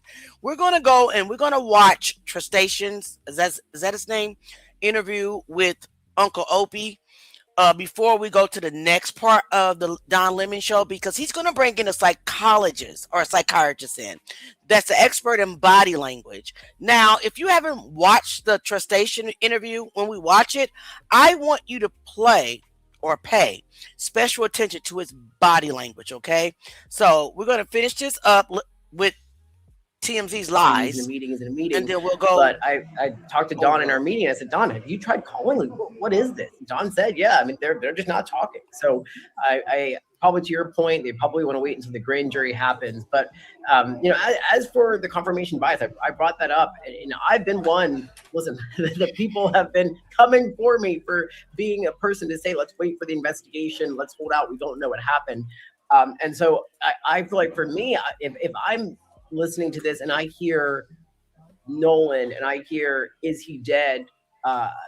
Again, I just feel like that has to be damning evidence if this is real. Now, again, it's 2026. We all know AI exists. We all know like audio needs to be authenticated. If this hasn't been authenticated, then I don't know. And we also, listen, as I said before you hopped on here, Charles, that TMZ, you all have people who are close to this investigation who saw him and believe that there's either video or audio or something, a photo that shows he was alive after they left, which if that's true, then our ears are deceiving us. Yeah, the one thing I will say is, like, if someone actually did say the name Nolan, they did. If that is true, that goes against every narrative that Warren and any of the other friends have said. Put a 1 in the chat. Why would you they heard be them say talking about Nolan? Nolan? He said. Put a 2 in the chat if you did not hear them say Nolan. Put a 1 in the chat if you absolutely will put your life on it that you heard them say Nolan. I'm going to put 1,000 ones in the chat because I heard them say Nolan. Come on, man. Why are you trying to lie? Put a 1 in the chat if you heard the recording say Nolan. Oh my God. The nerve of TMZ trying to play in our face, guys. I'm getting emotional because we're seeing them try to do a Kendrick Johnson rock, and we haven't even got justice for that kid all over again in our face, man. I'm going to keep going. But this is pissing me off. That once they left the island, they weren't thinking about Nolan anymore because they were dealing with the crisis of the boat. So that would be weird if that what we're hearing is someone saying Nolan. And the part about is he dead I think it's just a theory. Don't know because it's not on the boat. But what we're hearing is them saying, is it dead? Meaning the pump. Are you kidding me? Because they couldn't get the motor started for a while. I am so sorry for yelling in your ear. Is this fool really trying to deflect to a battery? Talk about, is the battery named Nolan? Are you kidding me? And you heard him describing how the water was coming over. that could be a reference. I don't know if it was a motor or they couldn't get the bilge pump. The pump, yeah. Right. But they also couldn't, yeah. there was a part where they couldn't start the motors because there was so much, and that's why that's why they were calling the tow company, because they couldn't start the motors. They were just there taking on water. Okay. Charles, this is another story. And when you said that would be completely antithetical to anything that you have heard, this is also a TMZ story. Evidence shows he was on island when friend's boat left. And that's the exclusive. Talk to us about this exclusive, Charles, please. So that's what we were just referring to, the fact that we were told by multiple sources, not connected to law enforcement, who said, well, from what we've heard, the police have spoken to people who put him there after 4:30. And in fact, I think in one of the podcasts with Officer Tatum, Warren said we don't really mention he had his name heard on the show, but go on. Yeah, I get your point. Warren says he'd heard that there were people who saw Nolan on the island at 6 o'clock. I don't know about the specific of 6 o'clock, but when we were checking what people around town were telling us, and again, someone directly connected to the investigation said to us that is correct, that we have spoken to people and also seen evidence of Nolan being on the island after 4:30. We did not get the specific of 6 o'clock that Warren mentioned in that interview. All right, Charles. Well, what you and think? Charles, I know. But Charles, I'm sure Charles has to run. He's got to do some other shit. I got time for one more. You got a little time? Okay, go ahead. Yeah. Because the other kind of mystery here is the girlfriend, right? And I know TMZ did some reporting around her because there's some discrepancies there. She's saying, the friends are saying, listen, he was with this alleged girl. She's saying, wait, no, he was on the boat. So what's that all about? Yeah, that is a huge discrepancy that she told, according to Nolan's mom, she made it sound like, oh, it was just sort of a high and by thing. Yes, I saw him that day, but it was sort of high and by. But what we've heard Warren say is that they were basically hanging out all day together. So that part is weird. I've always said that I think the two main things that we need to get some clarity here. One, the autopsy results. And then also someone or someone's to talk about where they saw Nolan. Obviously, there were so many people there. Somebody saw Nolan after 4:30, and it's sort of like, who's the last person to see him? And the fact that we're not hearing from those people is what is creating this suspicion. That's the main thing that's creating suspicion, because everyone's going, how would people not have seen Nolan Wells amongst a group of partiers, several dozen people, and he's, one of a handful maybe of black people out there? Just doesn't feel, that's the part that makes everybody suspicious, because it feels like at this point they're saying nobody saw anything. Yeah, and look, we were thinking 4 PM. Like, I was thinking originally, I'm like, okay, well, they didn't see him. The boat pulled away. It was dusk or whatever. But I mean, 4 o'clock, this bright. I mean, No, it is. And very bright. The sun's not setting until, almost 8 o'clock. So 8 o'clock. Wow. So Charles, what you think? Look, Charles, Daniel's our correspondent. He's been gone for a week. Yeah. And when he left, this story we thought it was at its height.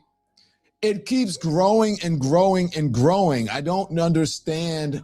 Well, I can't understand, because people are filling the void. And I'm wondering why law enforcement is being so tight-lipped, because they could just knock down some of the things that are wrong or something, have a better cadence about providing information. But wow, this is taking on a life of its own. This is reminding me very much of the Brian Kohberger case, where you had a lot of theories, you had a lot of anger because law enforcement was not being forthcoming. You had a lot of people saying, well, law enforcement is screwing up this case. I can't believe that they're not going to be able to find the killer. But they were just doing their due diligence, and they were doing their investigation without sharing every step of the way. And what happens in the meantime is the public gets angry. The public starts coming up with their own theories. the public starts listening to audio and maybe hearing things that aren't there, or maybe they are there, but all of that's going to happen. And I'd imagine if the sheriff's department is just going, we're not going to respond to any of it. Let's just do our investigation and make sure that, we are buttoned up and that we're not screwing anything up here. You hope that's what's happening. But again, because it's just going to keep getting bigger and bigger until the autopsy, either the autopsy results come back or you have more people coming forward and speaking publicly. I don't know this for a fact. I'm just gonna guess here that law enforcement is speaking to people who are on the island, but they're also saying to them, please don't go out and do interviews because it's only going to make our job harder. Maybe, because I can't believe that nobody saw anything, and for some reason they're not coming forward and talking about it. It was July 4th weekend. It was, in that aforementioned interview you talked about, his friends, both of them said there were, in their estimate, thousands of people there. So somebody saw something. Yeah. Somebody saw something. And look, how long, you guys were on the Matthew Perry case. How long did it take to get that autopsy? I mean, a year? You know what? They actually, no, it wasn't. It actually wasn't that preliminary. long. And they kind of moved that one along quickly. That's the thing. I have seen, and I can't speak to the medical examiner's office in Ocean Springs, Mississippi, but when they need to, I have seen here in LA at least, where they can get results, including toxicology, within a month.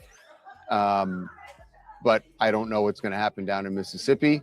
It can happen that quickly, but it can also take as long as 2 months. So it is a painful waiting game, especially for Nolan's family. I mean, obviously there are millions of people around the country who feel very invested in this, but at the heart of it, it's Nolan's family, and they don't have answers. Another week going by and they still don't know. Yeah, they said, I thought it was a year, but they said the cause to determine the official cause of death for Matthew Perry took nearly 7 weeks. The final results released by Los Angeles County was in December of 2023. I don't even remember when he died, but wow. Yeah, it was I'm just using him as the most November or recent something. thing. Yeah. All right, So Charles. they can. Thank you, so sir. we'll see. Yeah, All right. Charles, we appreciate you always joining us. You guys are doing a great job over there of getting information. Look, you got the folks in the comments section all stirred up. They're like, I love Charles. He's full of shit. I love it. You got Yeah, it's always a mixture of that. Heavy on the full of shit. Heavy on the full of shit. All right, so let's get into Trestation's interview. Let's watch him. Guys, watch his body language. I want to show you this before we hear from the doctor.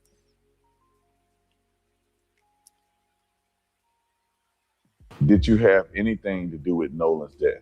No.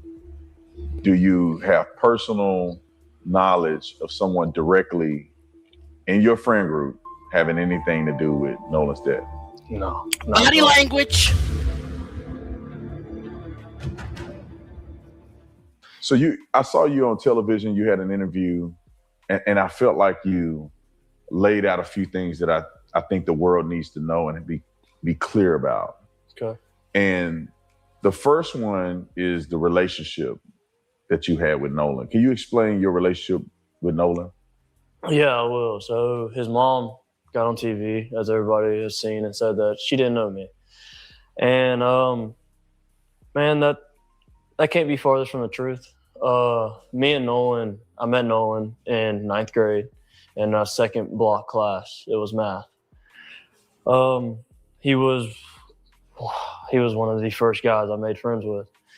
It was somebody I made a connection to, like off rip. He was an athlete. I could tell he was an athlete. When I walked into class, we sat really close to each other.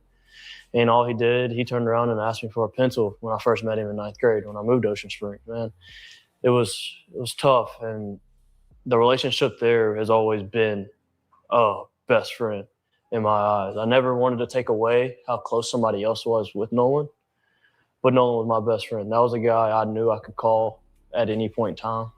He called me at 11 o'clock on the 4th, to see where I was parked at. Man, me and Nolan have countless nights of him giving me advice on my girlfriend, on my life in general. Nolan has been the only friend, and I love my friends and my best friends in this group of guys, but Nolan has been the only person that ever tell me, like, he's proud of what I've done. He's proud of how hard I worked. He's proud of me going overseas to go play ball. That was my guy. Like, that was my best friend. Yeah, and so how does it make you feel when the media activists are coming out and alluding to the fact that you may have something to do with what happened to Nolan on that day? Man, that hurts. It hurts is an understatement. I beat myself up every night I lay down. Beat myself up anytime it crosses my mind. Because in my head, if I wasn't drinking, if I didn't get into that altercation, maybe I would be able to do something. Maybe I would have saw something. Maybe I would have told Nolan, hey, man, you're not going with that girl. Just come back with us. We're going back a little bit later. We can go meet up with the guys later. Maybe it just plays out different. And then the fact that they're going to play that is I'm already trying to mourn my friend's death as is, and I'm blaming myself for it. To put that in my head is a next level of hurt that can't be truly explained. Because it's hard to put into words. Generally, it's backstabbing from a sense of a community that I thought I had with my skin color, and you know, they stay so strong together, and I'm supposed to be one of them, but I come up and I speak, and now I'm the person to blame. Now I'm not dark enough for them. I'm not black enough for them, and now I'm the issue. It doesn't First make of all, sense. stop it, because I'm lighter than your ass, okay? I'm lighter than your ass, and they know I'm black, just as black as them. So you over here playing colorism games is not going to negate the fact that you're on this show lying with your arms folded, which proves you're lying. In my head, it doesn't make sense. Was Nolan, I mean, obviously you were in a friend group, but the way the media makes it seem is that almost as if Nolan was the only black person in this whole friend group. Now they don't even mention you. They don't bring you up in this whole thing when it comes to, you know, what happened at Horn Island. So what's your take on Nolan being, you know, presented as like the only black kid in a group of all these white boys? That's crazy, man. I know we've spoken a little bit, but that friend group that I'm a part of to this day was the first friend group I was in when I moved to Ocean Springs as a new kid coming in. I never knew any of them. I'd known one kind of, sort of, back from grade school because we went to the same private school together. But that was it. And him being the only black person, minority, any of that measure is insane. Our friend group is diverse from the max. Like, we have a mixed guy. I mean, we had Nolan in our friend group. There's an Asian a part of our friend group. There's a Latino that they're trying to perceive as white. He's truly authentic Mexican. His parents are from Mexico. They came over legally and they did everything right, and he's been here since. It blows my mind because our friend group is not a friend group that sees race. Yes, the hell y'all Our friend group sees what good you do for other people, what good you bring, and how the type of person you truly are and where your morals lie. That's one thing in common. Me and my friends might not agree on everything, but our morals align. Our morals really? So for them to even make that narrative up really shows you have no idea. Guys, there's 500 people in the building. Can I please get at least half of you to hit the like button, please? Thank you. What it's like down here on the coast. You have no idea how tight-knit Ocean Springs as a community is. You don't understand it. You don't see the thousands of kids in the high school football stands cheering their team on. Nobody cares what color you are. We're there to have fun and to just live. And that's how Nolan lived. That's how I live now. It's I've grown up and I have more big boy stuff, but in high school, all I cared about was going to hang out with my guys. And I mean, on a personal level that leads off of it is like, it got me in trouble with my girlfriend just because I wanted to be with the guys. I never once thought, man, they look at me different. Man, I'm kind of an outcast to them. No. All their moms have always welcomed me with open arms. Anytime I needed anything, I knew I could call them and their parents, and they would do anything in the world for me. So with Crump pushing this narrative, it's wrong.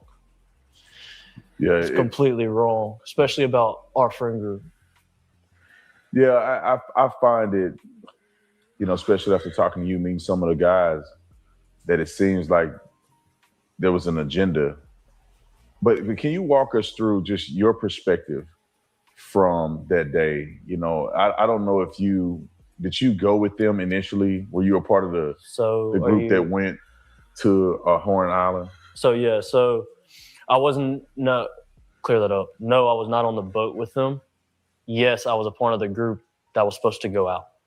So the only reason why I did not go on the boat is I got begged to go, but my uncle, we also took 12 people out on our boat, not including us two, so 14.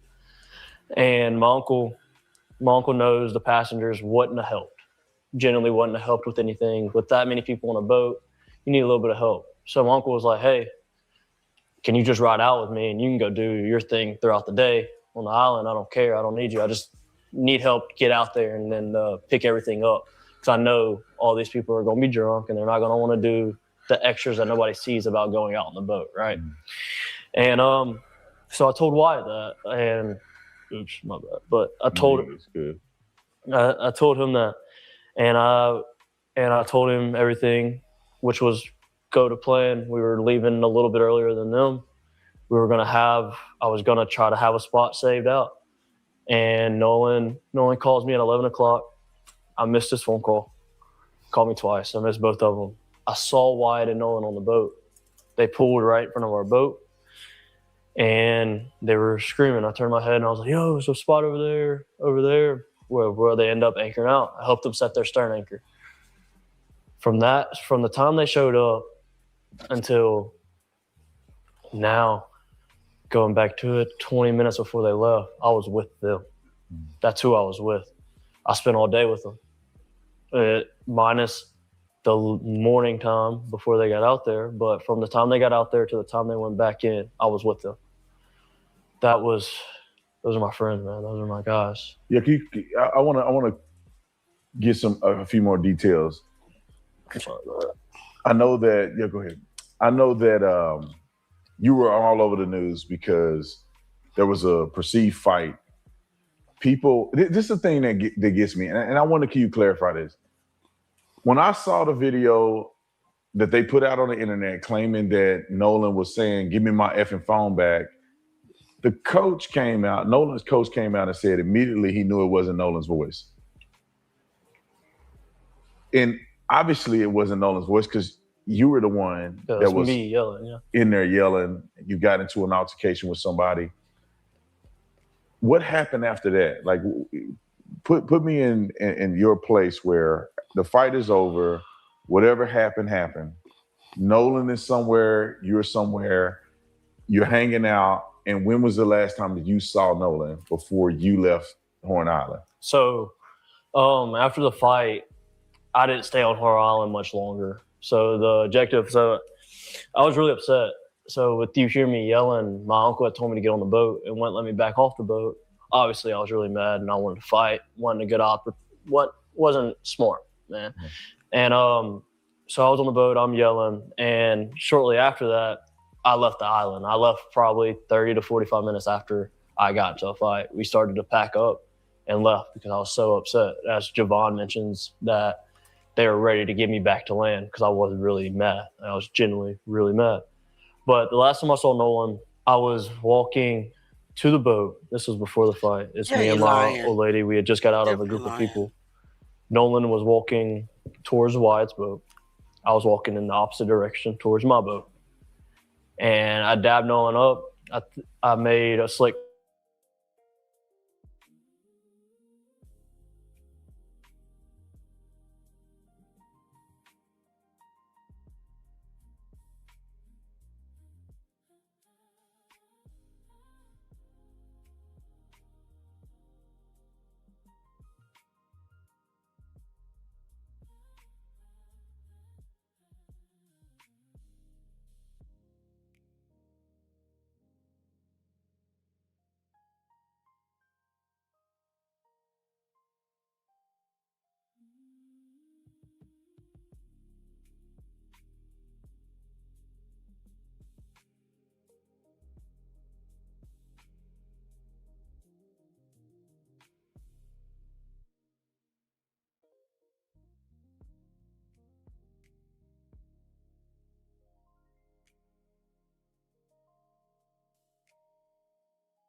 All right, guys. I lost power. I'm back. I do apologize. I'm not sure if you are able to hear me. I really hope so. So let me get this back on the internet. We have a big storm going on. And I do apologize for the inconvenience. So let me put it back up. Oh my God. I'm just glad that it came back up. Again, guys, I am so sorry.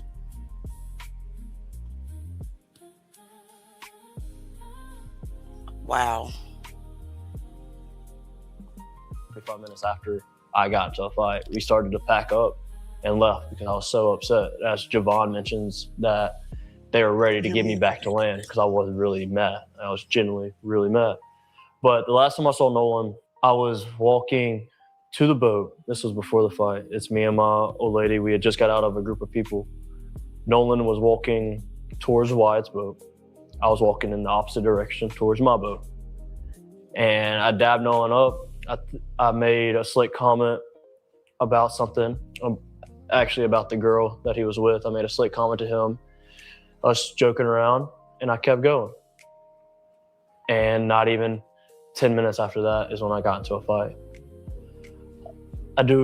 Last thing I told Nolan was, all right, buddy, I love you. See you later. And I'm glad I said it. I had been under the influence a little bit, and that's probably why I did say it at the time, just, getting all lovey-dovey, but I'm at peace I said it. I'm glad I said it. That was my last encounter with Nolan. I was telling him I love him. Did you have so you leave the island, did you have any encounters or association with these phones, with the keys? Did you have any connection to any of that? I did not. So what I know, I got my first phone call from Warren at about 9:20. I didn't answer it. I was asleep. I'd been on the boat all day. I didn't feel like going to party anymore. I went to bed. So I got my first phone call about 9:20. And I didn't wake up again until a little after 11 o'clock. And that was to my brother coming in the room being like, hey, Warren's trying to get a hold of you. You need to answer the phone. They're looking for Nolan. And I'm half awake and I pick up the phone. And by this time, nobody had came to the house to grab anything. And Warren gets on the phone and he's just like, hey man, he was like, hey, have you talked to Nolan? Anything else? I was like, no, I haven't talked to him, man. He was with that girl last time I knew. And he was like, okay. He was like, man, we can't get a hold of him. We don't know where he's at. And I was like, man, it's Nolan. He's probably just out somewhere with that girl. Like, get a hold of the girl, you'll probably find Nolan. It's no big deal. And he was like, all right. He was like, but we're starting to freak out. We're getting on the phone with Coast Guard. I was like, okay. And at that time, he had already talked to his mom, Nolan's mom.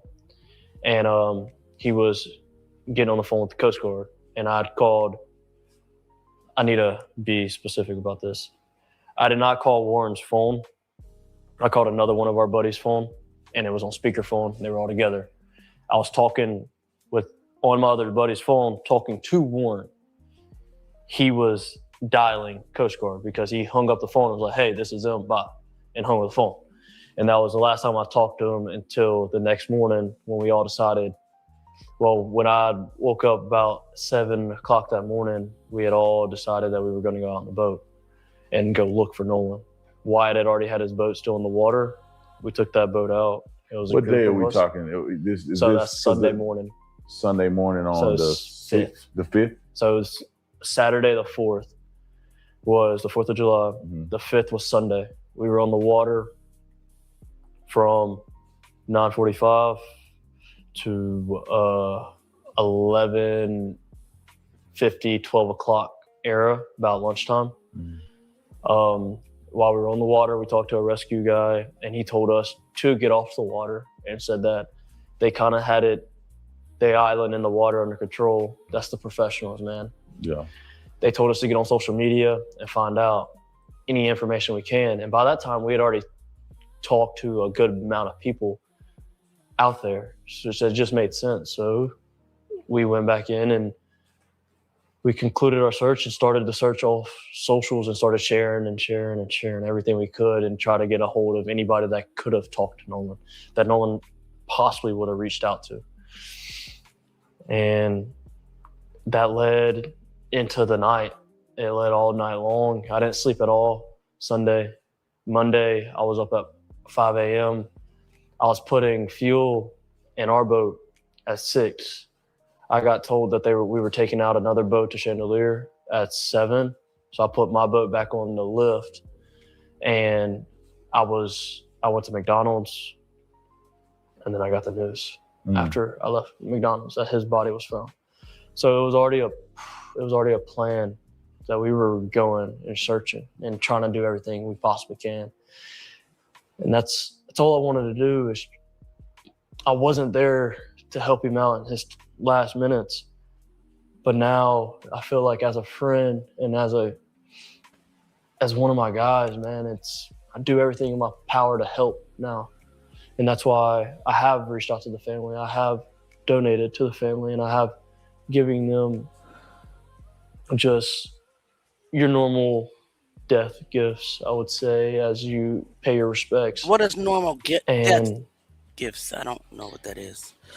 Do you think Benjamin Crump being involved in this case made it better or worse?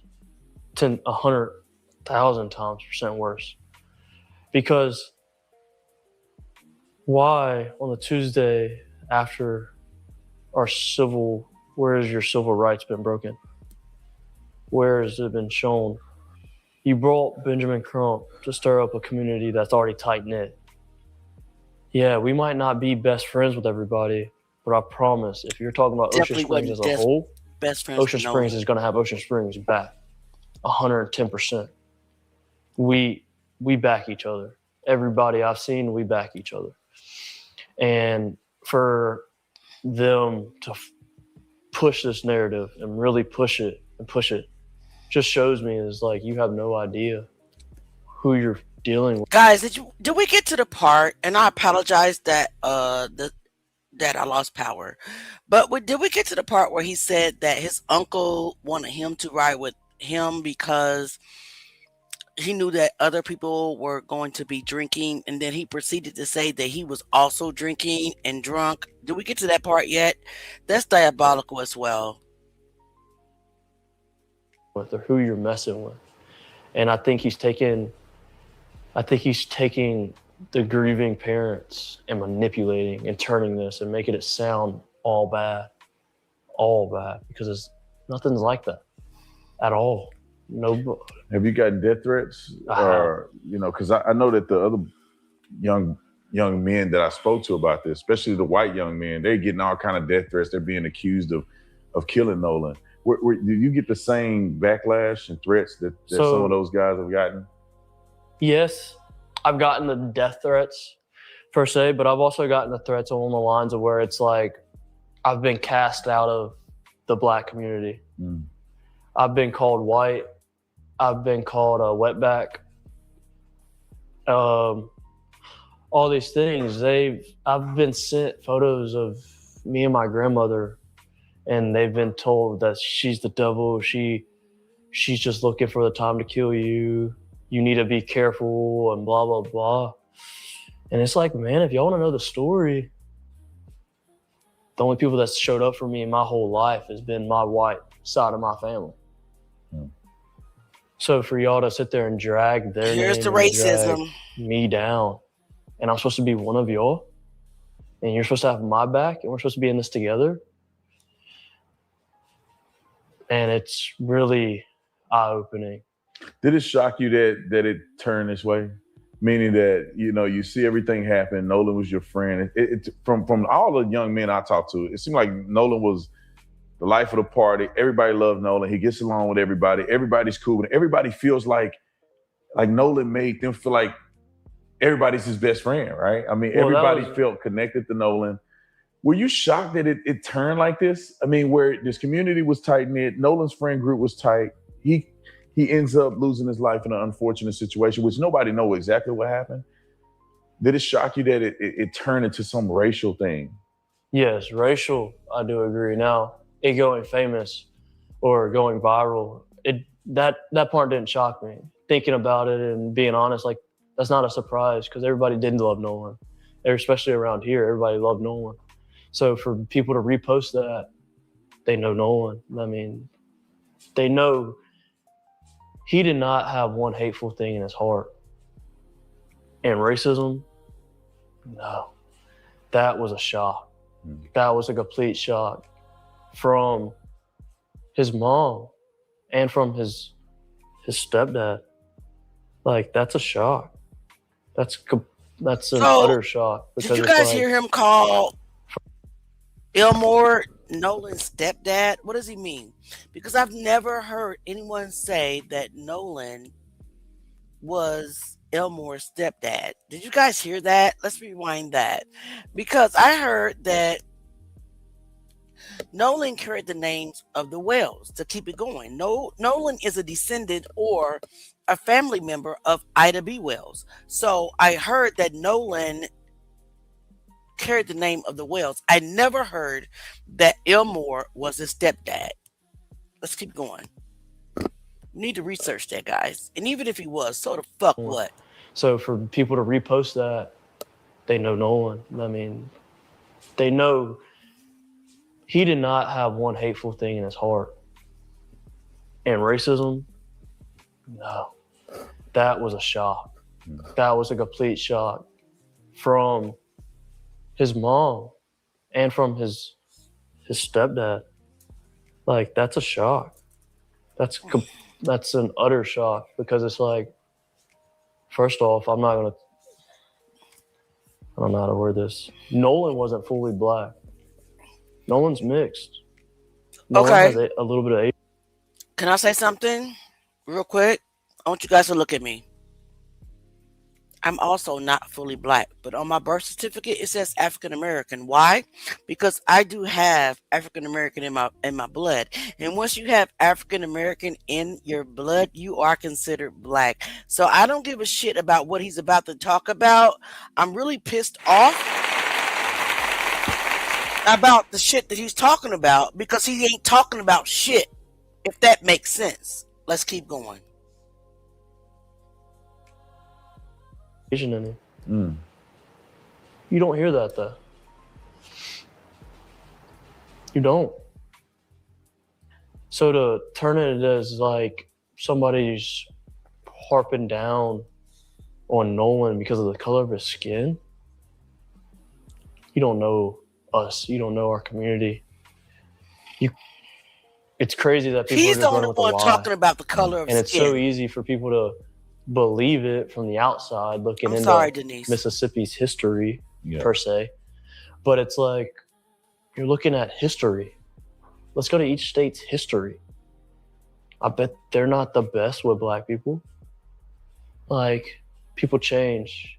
You learn history so you don't repeat it. Everybody knows that. What's the craziest lie that you've seen floating around there about this situation? I know there's a lot of mysterious things, but like, what to you, what's the craziest thing that you've heard somebody say about this? That my buddy in the photo was his lover. That was wild. That's been the utmost craziest because it's like, what? Like, where'd you get that from? Yeah. I mean, also the lies of just how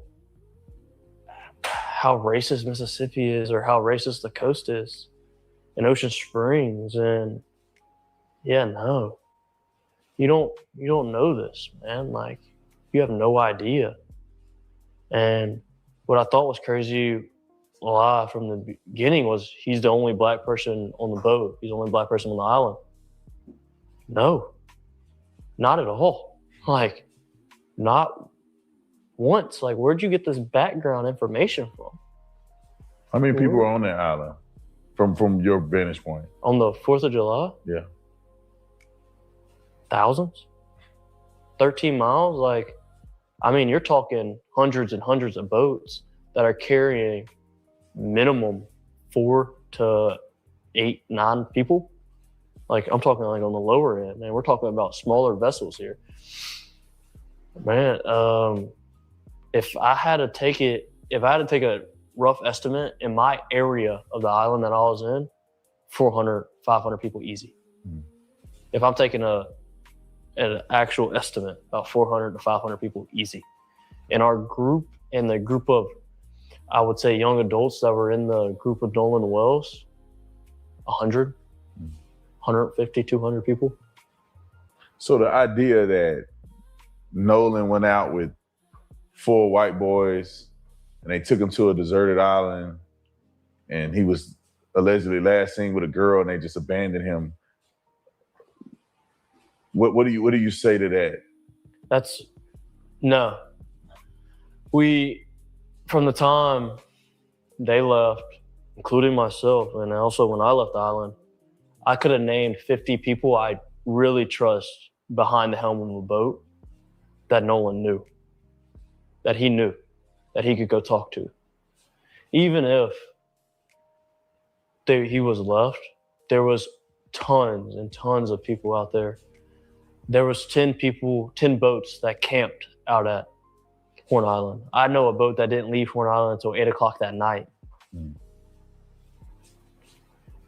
Nobody would have ever seen, nobody would have ever left somebody on Horn Island. That's a place of everybody loves to go and hang out. That's their peace. Nobody wants to see anybody out there, especially in the boating community. And I can speak on that, like genuinely. I grew up in it. That's absurd. It's absurd. So can you help me understand the fight a little better? Because I interviewed Warren, who's your friend, and he had made mention that his brother was involved in the fight. So can you explain who actually started fighting, and were you fighting his brother or were you fighting somebody else? Like how did that happen? Yeah, and I can see now, especially it's all been blown out of proportion. But so originally, I'll go back a couple steps. Original, me and my girlfriend, I wouldn't even call it an argument. She was upset that I lost the lid to her koozie. I dropped it in the water. Generally speaking, that's how it started. And I dropped her new koozie in the water. And so she started to let me hear it and basically told me I was paying for it. And she was really upset with me and mad about it. And I needed to kind of sober up a little bit. And so we're walking back. And during that time, this guy that I'm not friends with, I know of him. I don't know him. I didn't even recognize him when I got in an original fight. He butted himself into my conversation and basically was telling me how I needed to handle or address the situation with my girlfriend. And man, we weren't even yelling at each other. We weren't arguing. It was more along the lines of, I literally told her, I was like, man, I just want a beer. And she was like, well, go get one, blah, blah, blah. Well, when I said that, she had ducked her head underwater and he had walked up and he told me that I needed to watch how I talked to my girlfriend. And I looked at him and I told him, I was like, this has nothing to do with you. We're good. This has nothing to do with you. And he sat there and he was like, well, I'm going to tell you, I better not hear it again. And I looked at him and I was like, you need to excuse yourself from the situation. And after I came out, he swung. He threw the first punch. And we went back and forth.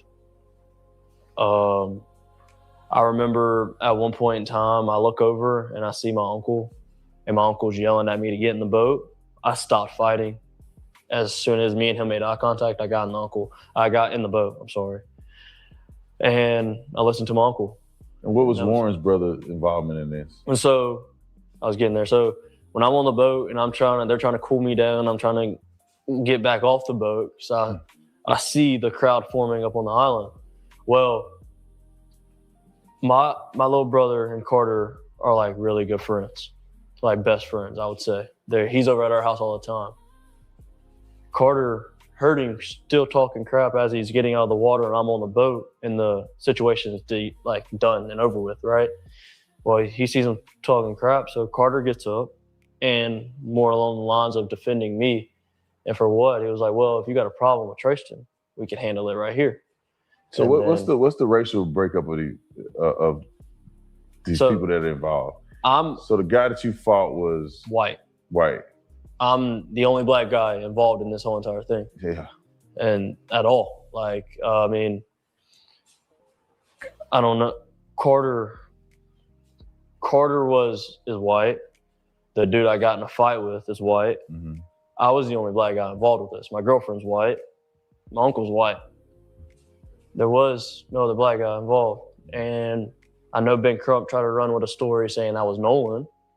Well, I was like, nice try, but there was another black guy on the island, so now your whole narrative needs to change again. Right. Like, you know what I mean? Like, but that was Carter's involvement, and that was kind of it. Like, after the fight, man, I remember getting off the boat. I got off the boat and I walked up to the island. I was telling people, I was like, hey, like, I just need to cool off. Like, let me be. This is after everything is dispersed. There was no crowd anymore when I walked off the boat. And I was like, let me be. Well, again, my uncle yelled at me and I was like, I don't care what you're doing. Get back on the boat. We're leaving. So I got back on the boat and we left shortly after that. And well, at least I know you from the interviews that you've done.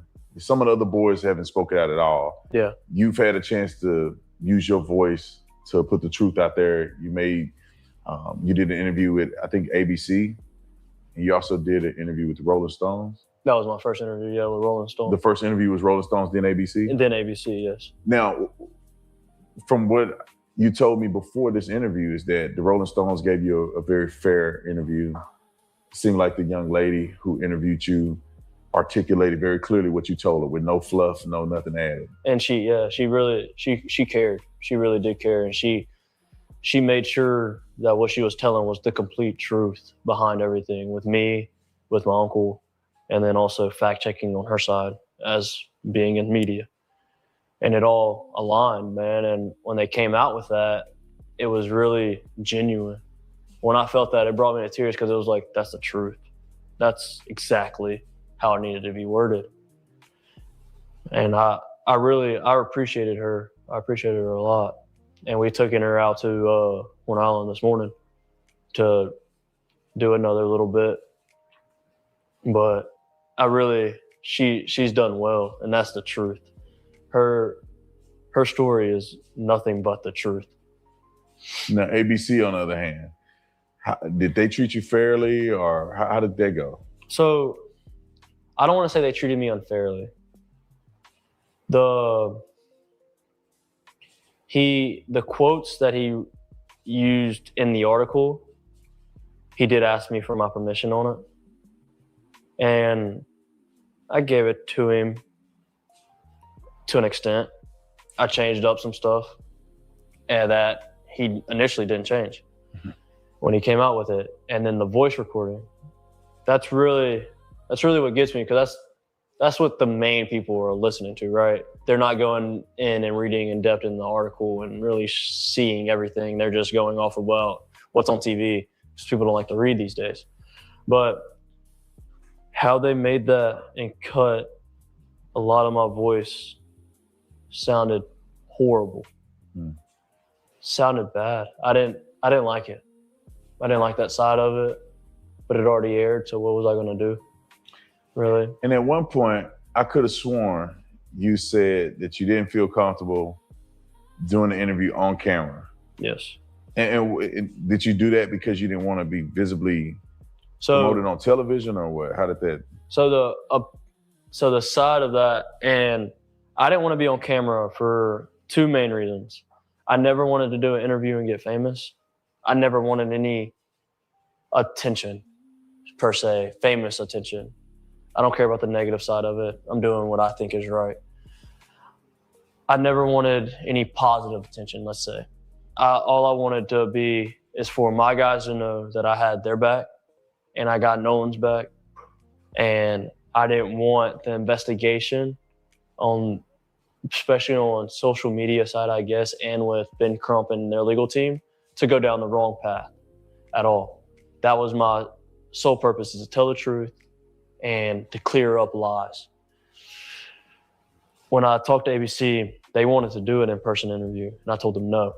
I told them no because I'm getting death threats, and I don't like them. It is what it is. I'm not putting myself out there any more than I need to, and I'm not sitting behind a camera and so for somebody to watch me talk about my best friend. And I told him, I was like, if you want to do an article, it's okay.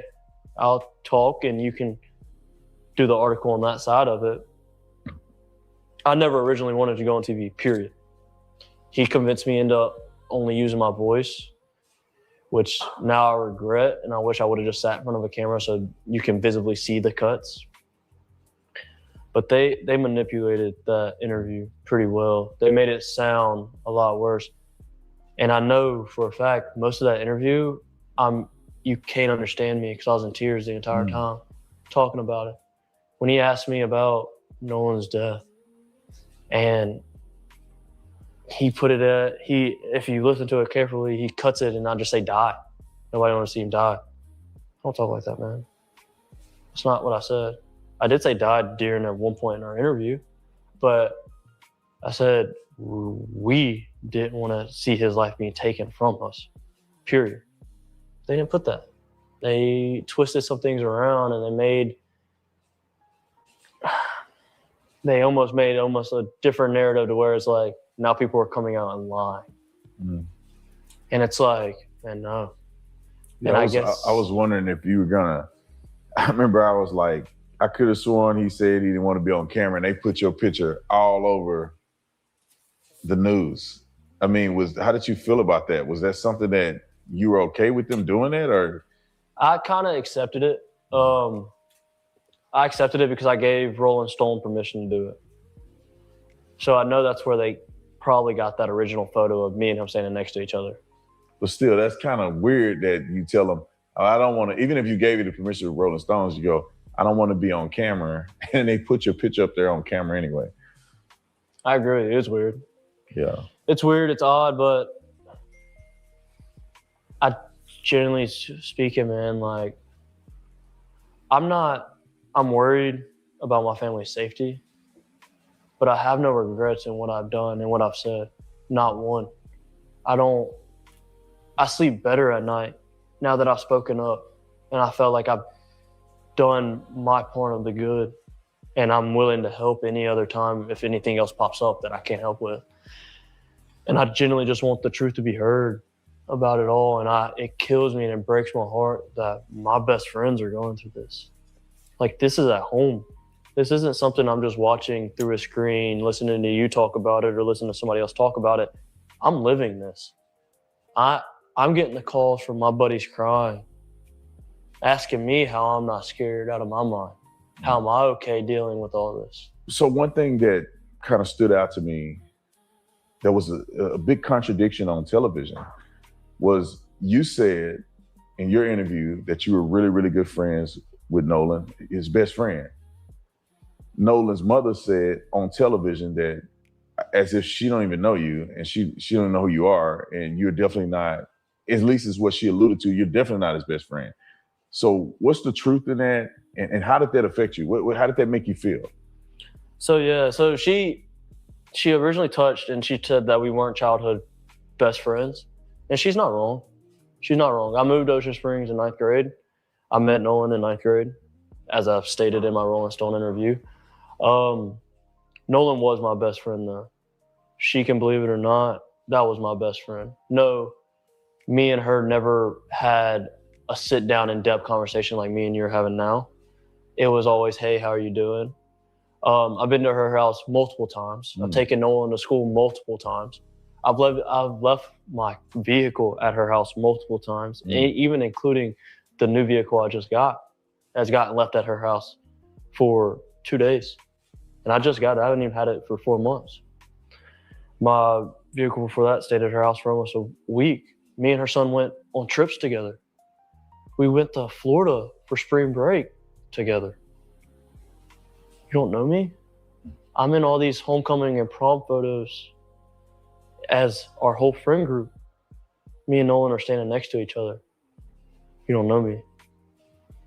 Nolan's last name is Wells. My last name at one point in time was Walker. We were by each other in the alphabet when we graduated. Man, that's mind-boggling. It's insane. Me and Nolan have multiple classes together. Me and Nolan has always stayed tight. Nolan has always known that he could call me whatever. And like I've mentioned, like I got a new phone number 2 months ago. Nolan was the only friend that had my phone number out of the friend group, and I still call them my best friends. But we communicate on other social medias. But it's like Nolan called me on the day to meet up with me on the 4th out there. But we weren't good friends. We weren't close friends. And when I say best friend, man, I don't want to take away anybody how close they were to Nolan. But when I think of a best friend, I think of Nolan. Somebody I can call, somebody that I've stayed up and I've cried to. That was one of my best friends, generally speaking. She might not think it. That's okay. Me and Nolan knows where we stand with each other. And period. And Nolan knows that. Yeah, I appreciate you sharing that. You know, with interviewing with me, right? You know, we came out here to Mississippi. We just want to give the boys a voice, give you guys a voice. And out of, I'd say, all the other outlets that you could have spoken to, why do you feel that you wanted to talk to me tonight? Honestly, I'm a big fan. I know when I look at news articles, big news articles, obviously, and then I know you talk on them, I make sure I go I watch the full thread of videos. I think our morals align alike. And when we spoke off camera, like it didn't seem like you were out here like another news reporter that just wanted the next big story. Like you just said, it's like you genuinely wanted us to have a platform to be able to speak and to be able to tell the truth. And that's what I like. And I don't know, talking to Warren and knowing Miss Katie and being close to them and them trusting you was like, okay, I can sit down, I can have this conversation. Did you guys hear that? Being close to Warren and Miss Katie? Did you guys hear that? Because in the beginning, they distanced themselves from Katie, act like they didn't know who Katie was. But did you guys hear when he said being close to Warren and Miss Katie? Yeah. Okay. Let's back it up a little bit before we end it. I watched the full thread of videos. I think Liar. our morals align alike. And when we spoke off camera, like it didn't seem like you were out here like another news reporter that just wanted the next big story. Like you just said, it's like you genuinely wanted us to have a platform to be able to speak and to be able to tell the truth. And that's what I like. And I don't know, talking to Warren and knowing Miss Katie and being close to them and them trusting you was like, okay, I can sit down, I can have this conversation and we can go through it and we can have the interview on camera and people can see me really, I guess you could say, and talk about it and whatnot.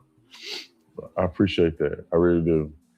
And my last question, you know, with all this stuff going on, and you knew Nolan very well, what do you think how Nolan would feel about how this all has transpired with Benjamin Crumb, with, you know, the statements from his mom, with the accusations against you and his other friends? You know, how would you think he would address this or feel about this? Well, I know people like to use a term, it would turn over in his grave. If Nolan could dig himself out of his grave right now, he would. No doubt. Nolan would be livid is an understatement. Nolan would never want anything pursued this way at all. I think he would be really upset with his parents about how they went about the situation. I think he generally would. I don't think he wouldn't support it. I know that for 110%. I know he wouldn't support any of it. I think he would want the truth and he would search for answers, but he wouldn't go about it like this. He wouldn't let us get dogged out like this. If Nolan could have spoke up, he would have already said something about our friend group and saying, yo, y'all are on the wrong path. Generally speaking, he would be mad. Like, he would be mad. And I don't understand how people don't see that and how people are just okay with even some of his, I guess you could say, other best friends, man, how they were coming out and how they're acting behind it. It's like, man, Nolan was never like that.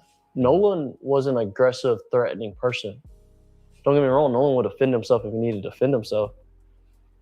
Nolan was loving and kind. Nolan was the furthest thing from a fight.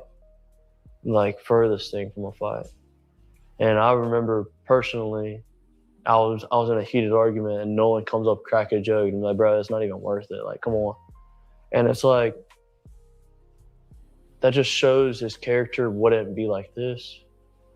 I know he wouldn't want people chanting at his funeral. I know that for a fact. I know nobody would want me or the rest of our friends to get dragged through like this. I know he would want all of us to feel comfortable going to that funeral, and all of us didn't because we're scared. And that says a lot. That says a lot. We're scared to go in our own town to who we called our best friend. We're all over his socials, man. Like, I don't know how you're discrediting and thinking that we could have hurt him. We could have known somebody that hurt him. Because like I told everybody, I would put myself in whatever position he was in 100 times before I let him pass away. And I mean that. I genuinely mean that. That dude, he was so loving and so kind. It's just wild. It's crazy. It's wild and it's heartbreaking. Yeah. Well, I appreciate you having the courage, man, to come down here and talk to us, give us, your point of view. And I say this, like I said to Warren, man, my whole objective is that, man, I was watching an injustice happen before my eyes. And an injustice meaning that the other side wasn't presented. And people that don't live here came into this town and shook it up, brought racism in it. And based on everybody's statement that I hear about Nolan is that they didn't represent what he stood for. No. And they bastardized his character, in my opinion, this is my opinion, to make money and build a GoFundMe instead of trying to actually get to the bottom of what happened to him. And none of this have I seen any of the activists pursue what actually happened.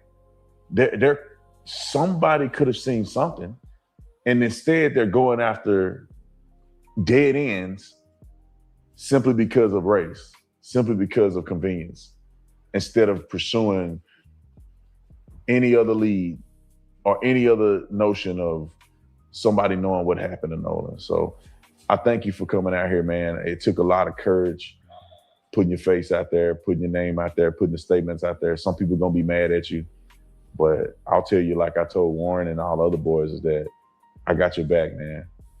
You tell them the truth. I appreciate that. You being a good man, doing what's right. I got your back, man. And I appreciate you, man. I appreciate it, man.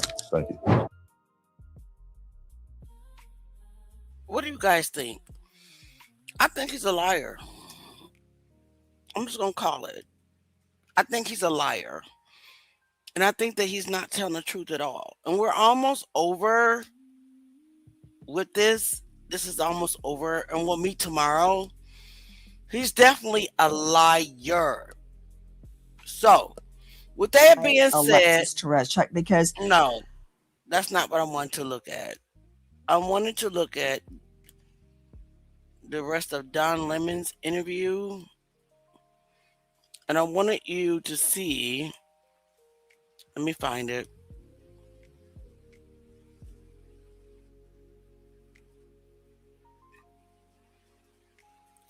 And then we're gonna end for tonight, but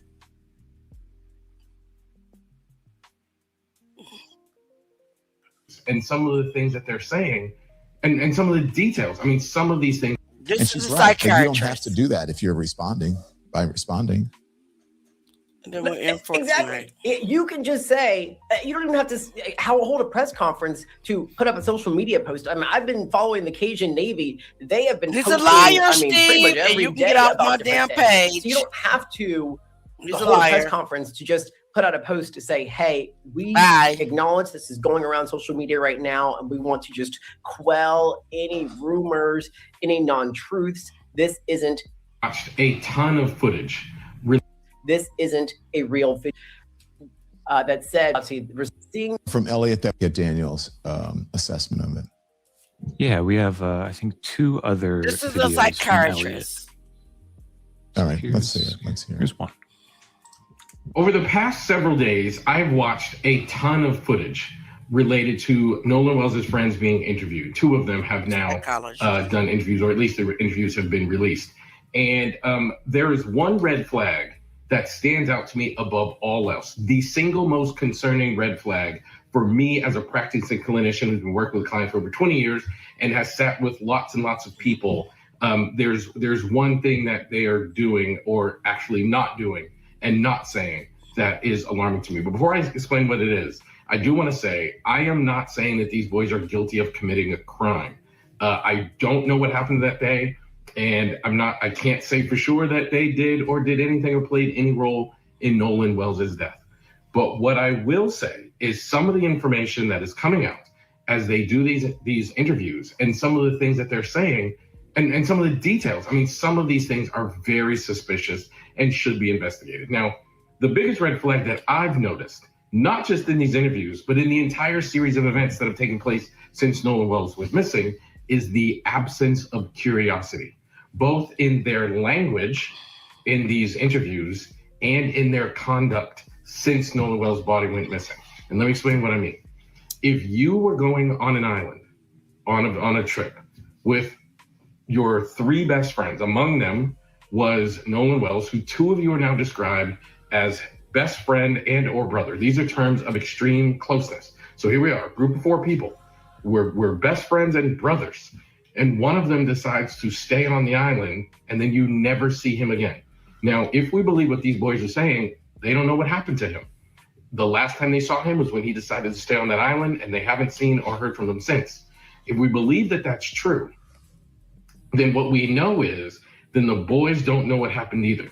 And they should be experiencing curiosity. They should be thinking, we're just as concerned, confused, and desirous of hearing the truth as everybody else. And they should be taking actions that look like that. Going back to the island and see if they could retrace steps and see if there's maybe a detail that they missed. They should be looking at the videos and try to see, do we recognize anybody in these videos that we could tell to police, here are some people you guys might not be noticing, because we knew lots of people. According to one of them, they knew 30 people that were on the island, and I haven't seen anywhere where they were helping the police or looking at the video footage or the pictures from that day saying, here's what's happening. They should be returning to the island and helping look for footprints, anything that would tell them this might be what happened. Now, they've gone back to the island. At least one of the interviews took place on the island, but it was more to defend themselves and to explain how they don't know anything. But there was no language whatsoever and no actions whatsoever that are associated with curiosity. And in those interviews, not one time, and I watched everything I get my hands on, I didn't hear one person say, man, I wish I could figure out what happened. I can't even sleep. All I'm thinking about is replaying the events of that day, trying to figure out what happened. I wish I could get the details, and I wish I could let the mom and dad know what happened. They're not using that kind of language. And that is extraordinarily concerning. The only thing that removes curiosity is certainty. Okay? So somebody knows something because they must have certainty about something, or else they would be experiencing curiosity, as I've been explaining. Now, certainty is very, very important. Now, again, I am not saying that they did anything, but what I am saying is someone in that circle very likely knows more than they're saying, because that's the certainty that is removing the curiosity. This is by far, in my opinion, the largest red flag amongst all the things that I have noticed. And if I were doing the investigation, if I were interviewing these kids, I would hone in on exactly why they're not experiencing curiosity. It's alarming to me that the person doing the interview did not push on anything, but I would be saying, how come I'm not seeing this? And how come you're not saying that? And how come you're not experiencing these things? Because for an experienced person interviewing people, that would be something that would be standing out to me for sure. I mean, well, on that last he's point, the Doc, professional. we know why that interviewer didn't push back or ask more pointed questions like that. Well, Yeah, we can start there. We know the vantage point that the man who's conducting these interviews comes from. But as for these kids, let me just say, I'll say multiple things. First, listen, nobody expects to be thrust into a situation like this, right? And so you and I have media training. I mean, we have years of experience in this industry.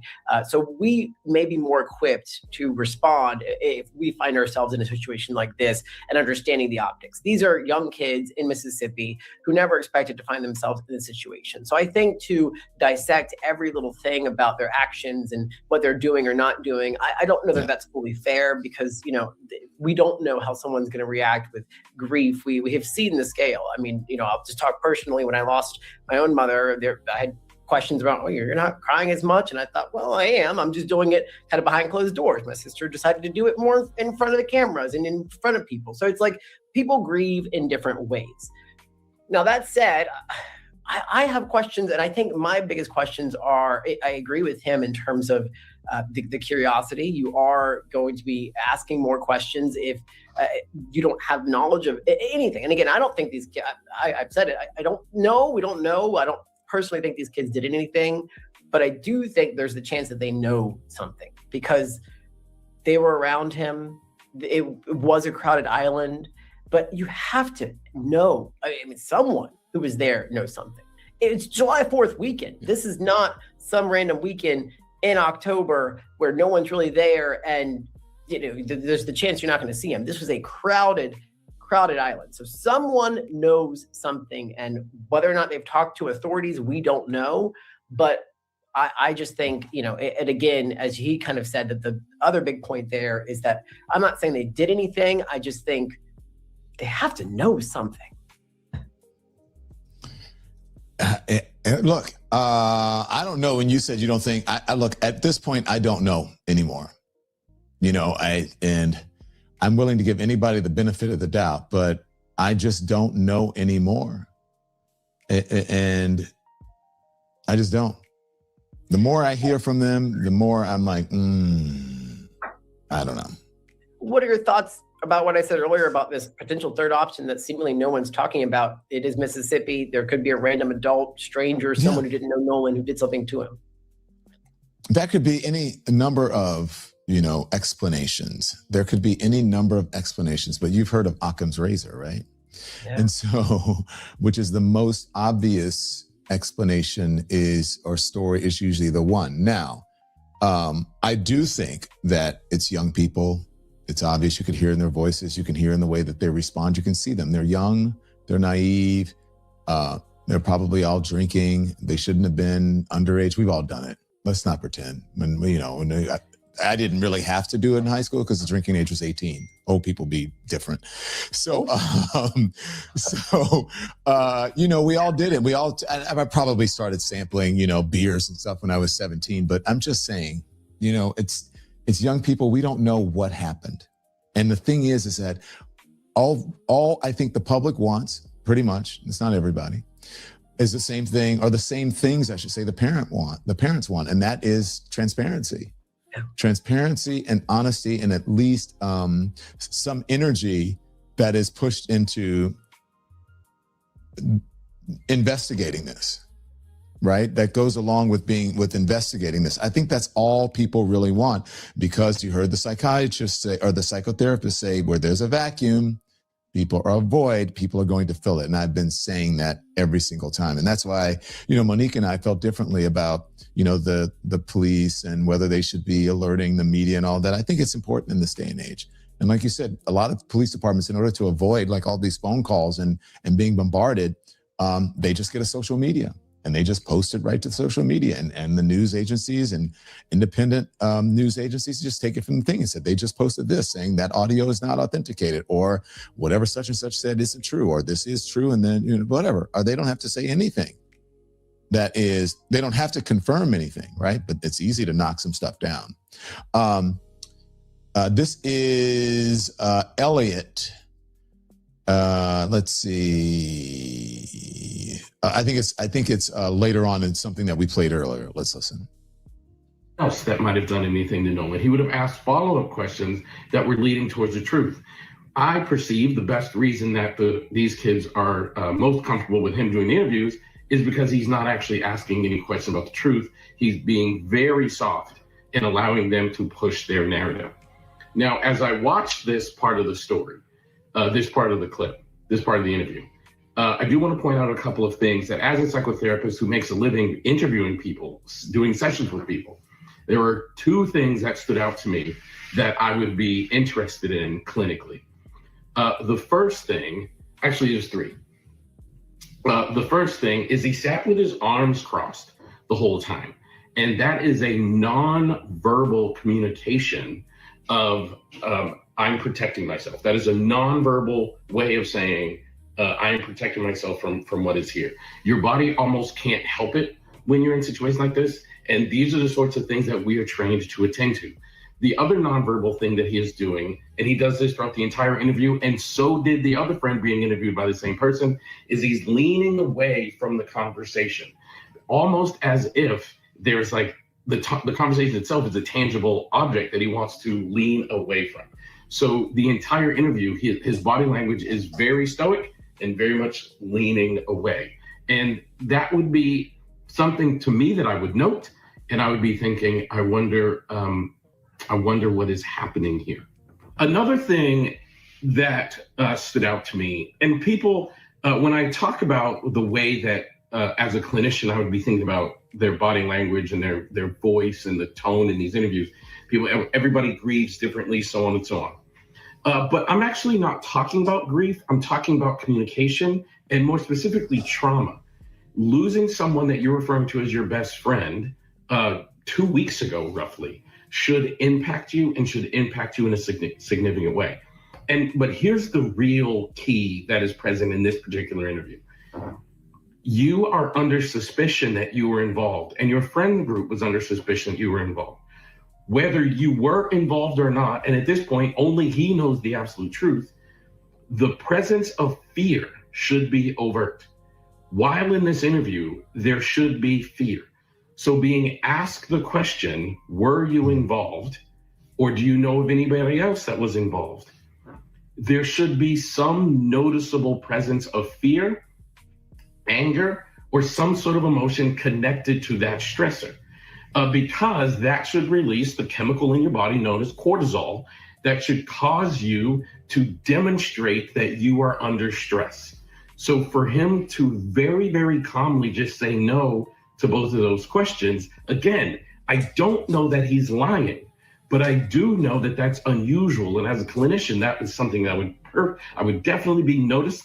I would definitely be aware of as it was happening when I was interviewing him. And I would definitely want to investigate and ask further questions. All right, Truth Gang. Truth Gang. We are so glad that you guys decided to stop by and kick it with us tonight. But we got jobs, right? Tomorrow we'll meet up tomorrow. We got jobs. That means that we are out of here for tonight. I love each and every one of you. I appreciate every one of you. Replay Gang, we appreciate you too. So if you can meet us here tomorrow night so we can get back into the Nolan Wells case, I'd appreciate it. So tonight we're going to end with the Truth Gang anthem. And we appreciate stick around and listen to the words. I wrote it. We love you. Peace and love. Truth game, no lies. No violence. We stand on facts. Yes, Lord. If it don't add up, we don't ride. No feelings in it, we won't prove. Can y'all hit the like button? Standing 10 toes on the truth. On truth, no cap, no spin, no disguise. Nope.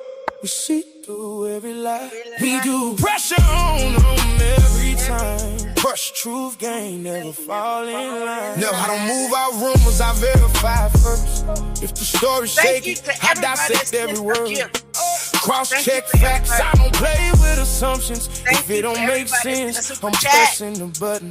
Independent mind, I don't follow the crowd. If the truth get buried, I'm digging it out. On your They way be out, talking loud, can you but they please stand drop on Truth nothing. Gang in the I'm building a comments? case while they Come on. building discussion. Auntie love No y'all. bias in my lens, I don't lean left or right. If it's wrong, it's wrong, I'ma call it on sight. Every claim get tested, every angle reviewed. We don't chase opinions, we align with the proof.